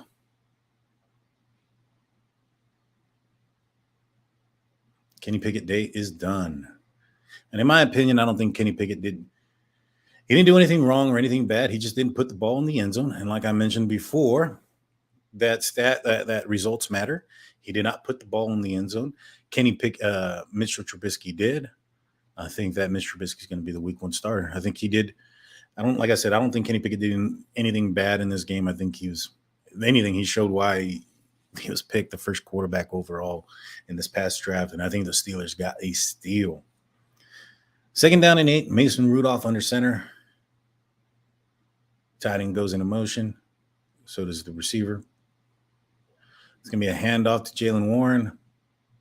And he's going to be eaten up in the backfield for a loss of 3. 3rd down. At this point, the Steelers are kind of backed up into the end zone and or in the backfield. It's going to be difficult for them to move the ball forward. JJ52 says they dropped 2 TDs. Yep, they just sure did. That was more on the Detroit Lions beating the Detroit Lions versus the Steelers beating the Detroit Lions, in my opinion. We have a 3rd and 10. It's been a split, 55 offensive plays for each team. The stat that just came out at the bottom of the screen. There's some pressure. Mason Rudolph throws the ball. That should be a pass interference. There it is. Pass interference on Tyler Vaughn's. The receiver wasn't looking where the ball was at. The cornerback, and completely ran into the receiver. Should have been a pass interference. 1st down for the Pittsburgh Steelers. This Tyler Vaughn guy, he's definitely making moves and plays, at the time when it should matter. Even though that's a penalty and it's not something that maybe perhaps that he did. He extended this drive, keeping the ball away from the Detroit Lions, closing in an attempt to close out this game. Bravo, young man. As far as penalties go, the Detroit Lions have 8 for 79 yards, and the Steelers are 6 for 60 yards. Mason Rudolph in the shotgun. McFarland next to him. RPO to Tyler Snead, and that is a drop. It was a little bit behind Tyler Snead in the slant, in the inside in the slot. Hit him in the back shoulder. Could have been ahead of him a little bit more, but definitely a catchable pass. Should have been caught. 2nd down and 10.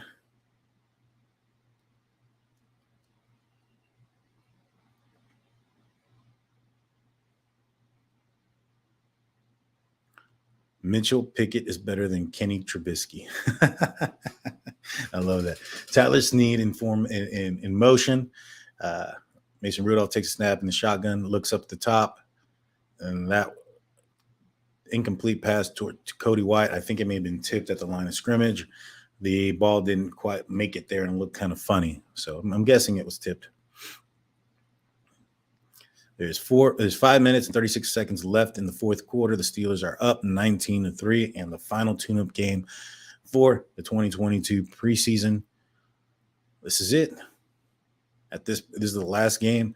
The next time we see the Pittsburgh Steelers is going to be in a real live action in stadium for a game that counts. Mason Rudolph in the shotgun position takes a snap. Deep ball down the middle of the field. That should have been caught by the tight end. I can't pronounce it. Jace. I know his first name is Jace Sternberger. He should have caught that ball. That's a good pass.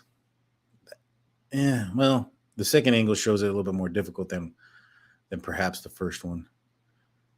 But that was a good pass, a good play by Mason Rudolph, a good position on the ball. Just didn't come down with it. Presley Harvin going back for another punt, standing around the 10-yard line, and gets off a beauty.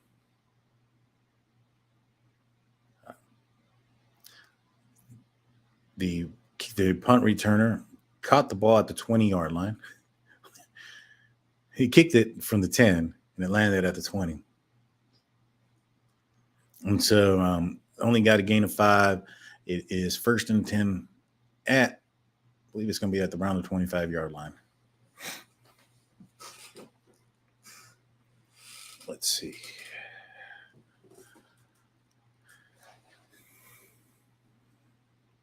Guys, also, please hit that like and subscribe button. Ring that notification bell. I will be having a post-game show a little bit later after the Mike Tomlin press conference. I'm probably going to watch a couple of other press conferences. So I might not do my show until a little bit later on this evening, but I will have a post-game show. Don't want to miss it, so ring that notification bell and ring that subscribe. Wow. The other Davis brother, number 68, gets a huge loss tackle for loss on the running back for the Detroit Lions. 2nd down and 13. 5 minutes to play left in the 4th quarter. Detroit Lions still have all 3 timeouts. The Pittsburgh Steelers have 2.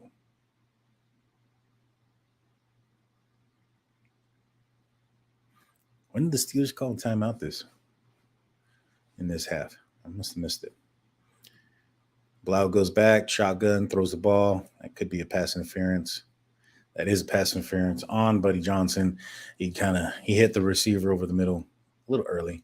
Blau comes up, gets up off the ground, a little shaken up. He had some pressure, shaking off his hand. Pass interference, 1st down on Buddy Johnson.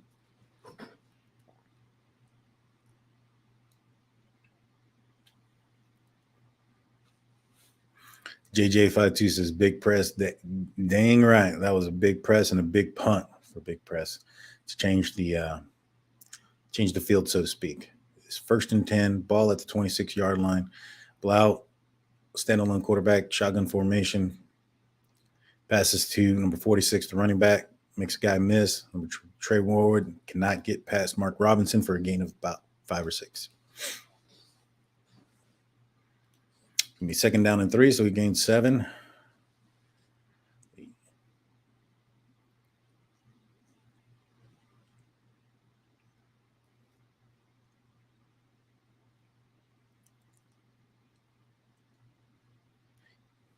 Steelers playing looked like a base defense. False start. Play dead. It'll be 2nd down and 8. Coming in after this. 4 minutes and 6 seconds left in the game. Detroit Lions 3, Pittsburgh Steelers 19.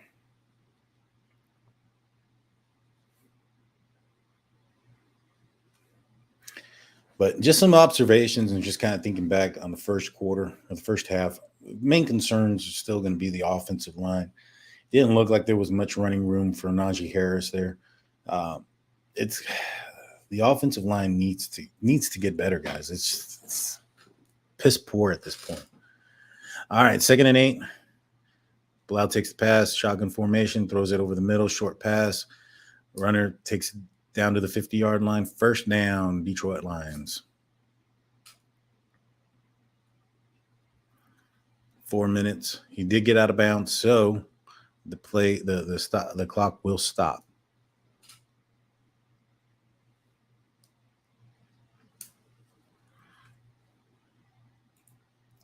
I'm going to look up something real quick, see if there's any update on any of the injured players.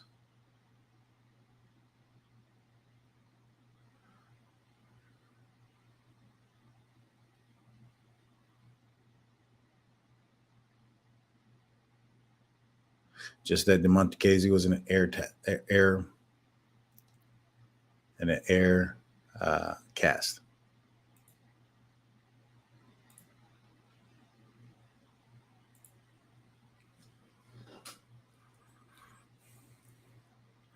I'll say thank you to everybody that's been on the live chat. We've gone just over 3 hours. I've never done a live this long. I appreciate it.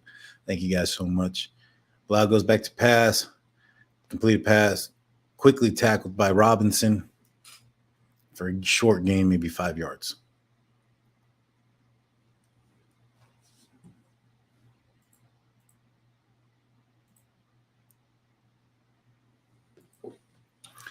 Let's see if I can find anything on Deontay Johnson.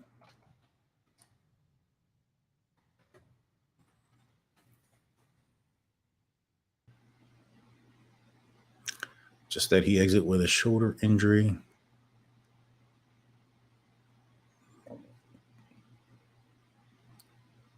Mike Tomlin tells Evan Walburn that the injuries suffered by wide receiver Deontay Johnson and outside linebacker TJ Watt were minor. Could have gone back in if it was a regular season game.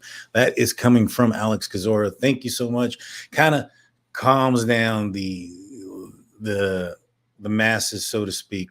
Finding that out that Deontay Johnson and TJ Watt both were minor injuries, could have gone back in. Pittsburgh Steelers will probably see both of those guys in Cincinnati against the Cincinnati Bengals come week 1. 4th and 5, the Detroit Lions are going for it. Blau and that's a false start. That is a false start by the tight end / slot receiver. 2 minutes and 6 seconds left in the game. 19-3, Steelers winning. Devin Funches, tight end number 13, is the guy who was responsible for the false start.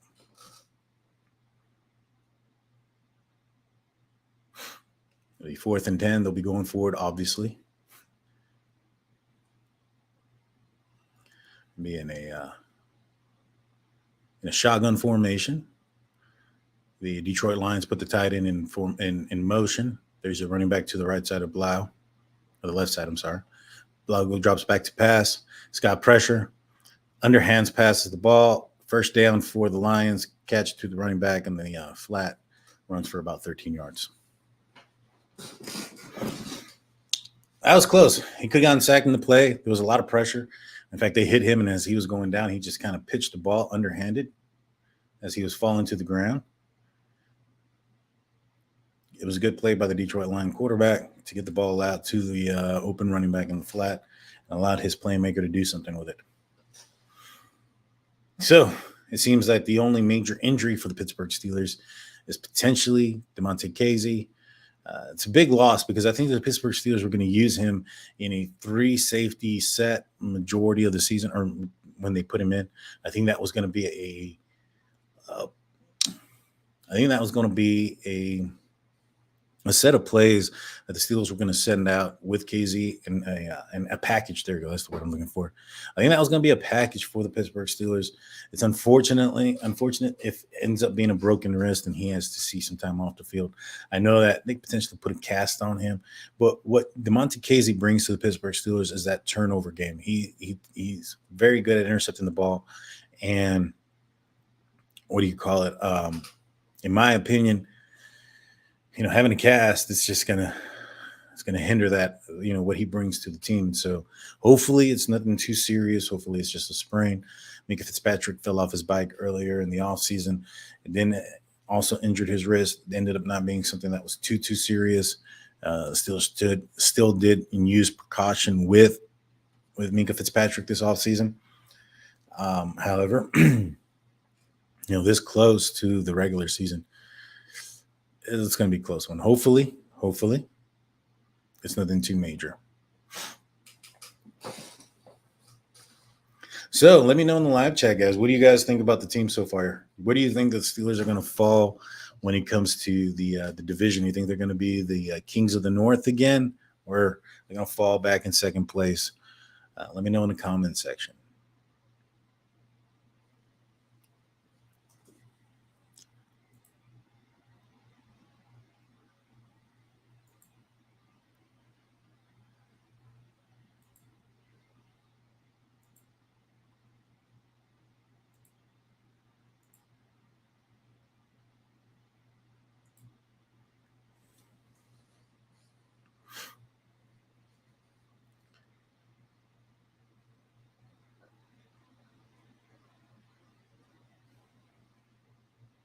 So with 1 minute and 58 seconds left in the game, the Steelers are up 19-3.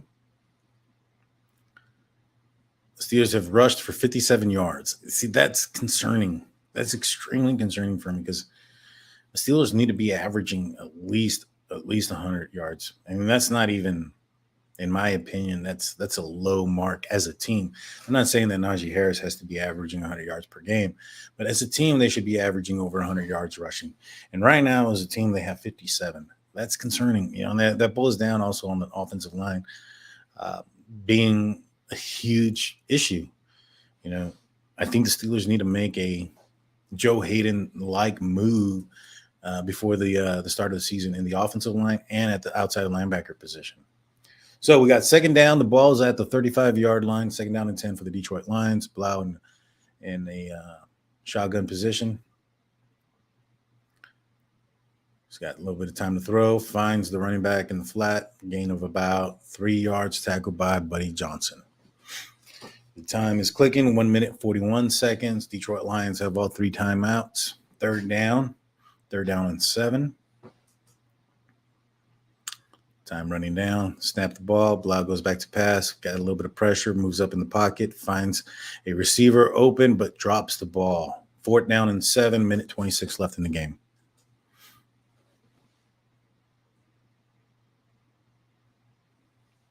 I'm probably going to rewatch this game, especially since I missed the first, couple of drives with some technical issues trying to figure out.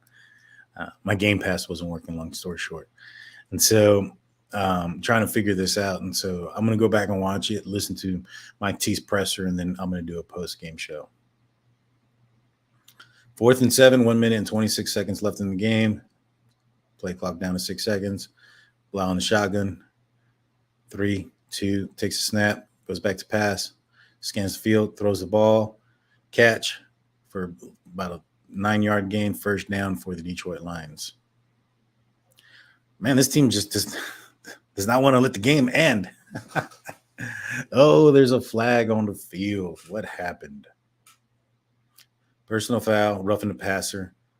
What did he do?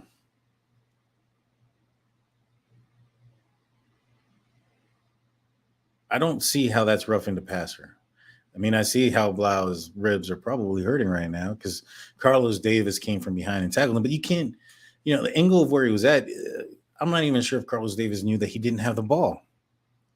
That was a, boom, boom play. I know they show the replay and you show him throw the ball and get rid of it, but that was super slowed down. Well, that should not have been a penalty. That was crap. 1st and 10 at the 12-yard line, 1 minute and 16 seconds left. Blau, the only person in the backfield, throws the ball, incomplete. Good coverage by Justin Lane on the outside.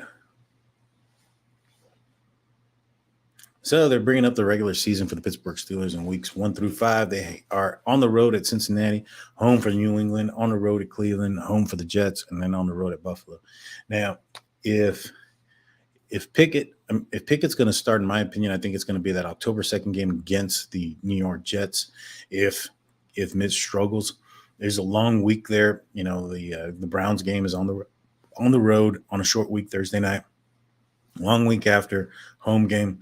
Could be a thing. 2nd down and 10, short pass for about a gain of 2 yards by number 85, Kennedy. It'll be 3rd down. 57 seconds. Time is ticking. Detroit Lions are not using their timeouts. And in this situation, they don't need to. It's a preseason game. Got time to throw. Should have been picked. That should have been an interception. Receiver fell down, hit the cornerback in the hands, popped it up. No dice. Be 4th down and 8, 45 seconds left in the game.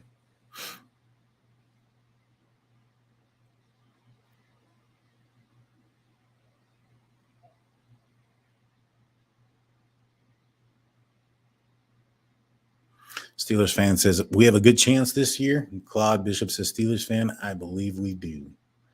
I do too. Oh, wow. Mark Robinson way out with a running man. He's following the running back.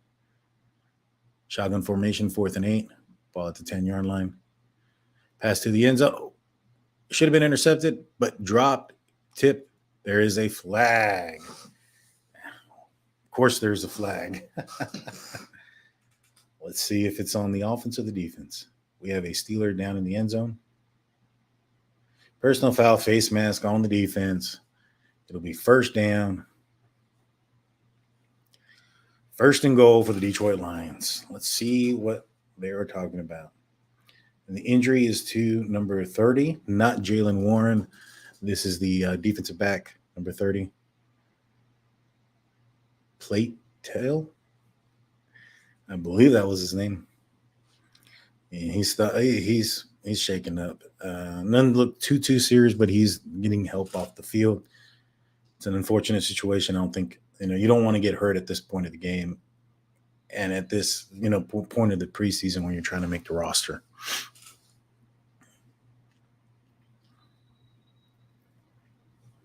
But good news on TJ Watt and Deontay Johnson. Mike Tomlin said that those injuries were minor and that if this was a regular season game, both of them would be going back into the game. That was per Twitter, per Alex Zazora on Evan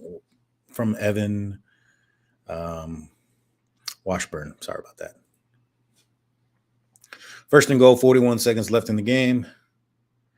And shotgun formation. Running back coming in. Steelers running a man. We got the Steelers apply pressure. O'Reilly could have had the interception. 2nd and goal. 36 seconds left in the game.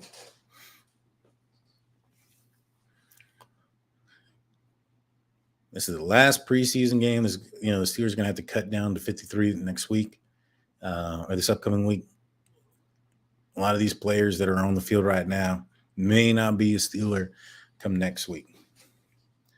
They're fighting for their job and their livelihood, so to speak. 2nd and goal. Blau and shotgun, the only person in the backfield. Takes a snap. Reads, runs. He's going to try to run for it. Touchdown, Detroit Lions, throws the ball, runs towards the line of scrimmage, and then pitches it in the end zone, finally finds somebody. There is a flag. This game don't want to end, I tell you. 30 seconds left. Steelers are up 19, Detroit 9. Personal foul, roughing the passer on the defense. The touchdown will stand.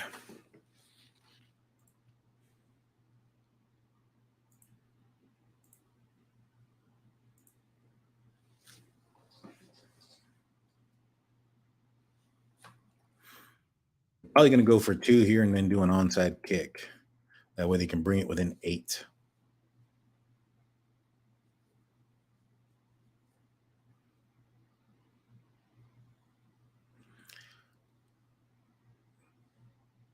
Oh, that's ticky-tacky. That is ticky-tacky.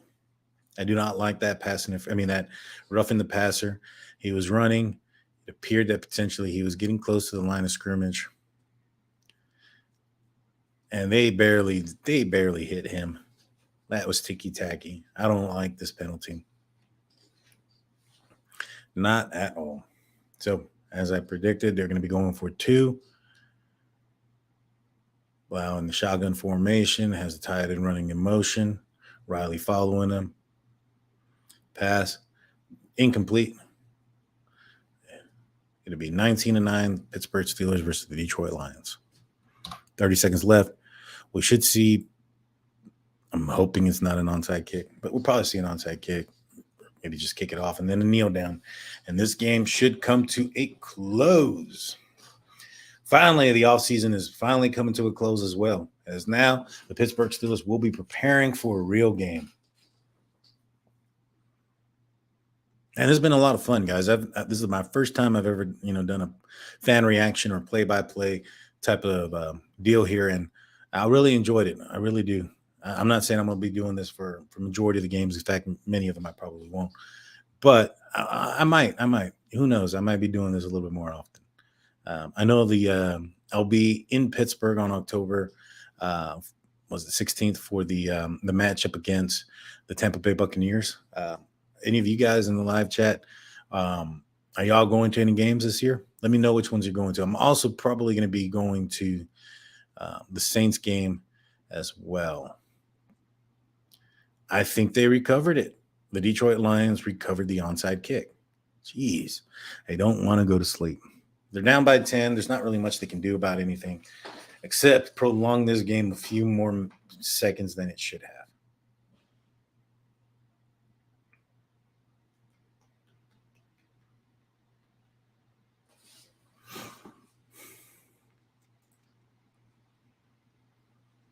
Aquatic Life, thank you so much for being a part of the live stream and listening to myself and Mark talk from almost 2 hours and myself for the last, or over 2 hours and myself for the last about an hour or so. I appreciate you being on. So the Detroit Lions now have 1st and 10. They're down by 10. Steelers 19, Detroit 9. 30 seconds left on the clock. Let's hope that this ends fairly quickly.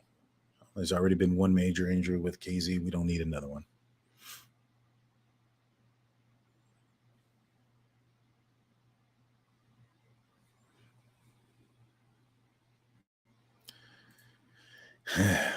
My wife says she's going to the October game and that we should meet up. Woman, I'm taking you.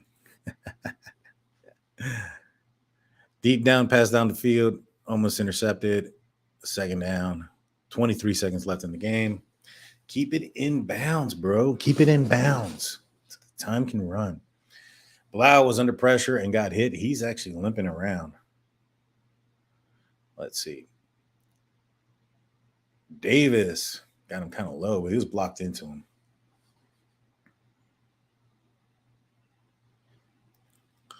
He's staying in the game.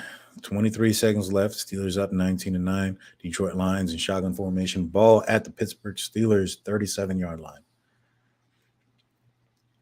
Blau goes back to pass. He's moving around the pocket. Got pressure. Gets away. Scrambles for about 5 yards. Time is ticking. 14 seconds. I think this is it. Nope. They call a timeout. 30-second timeout, so we'll be here for a little bit longer.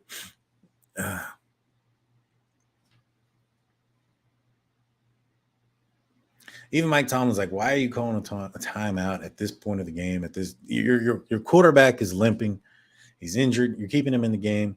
There's no chance that you can score and become victorious or even tie the game at this point. Why even push it another play with your quarterback limping so much? I don't know. Let's see. So 3rd and 6, 16 seconds left in the game. Blau in shotgun formation.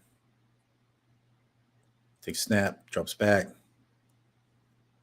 Pressured. Now the other Davis brother with the sack. That should do it. This should be the game. There should not be any more timeouts.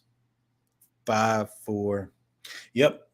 Coaching staff is taking off their equipment. That is going to be it for us. The Pittsburgh Steelers have won all of their preseason exhibition games, with this one coming in at 19-9.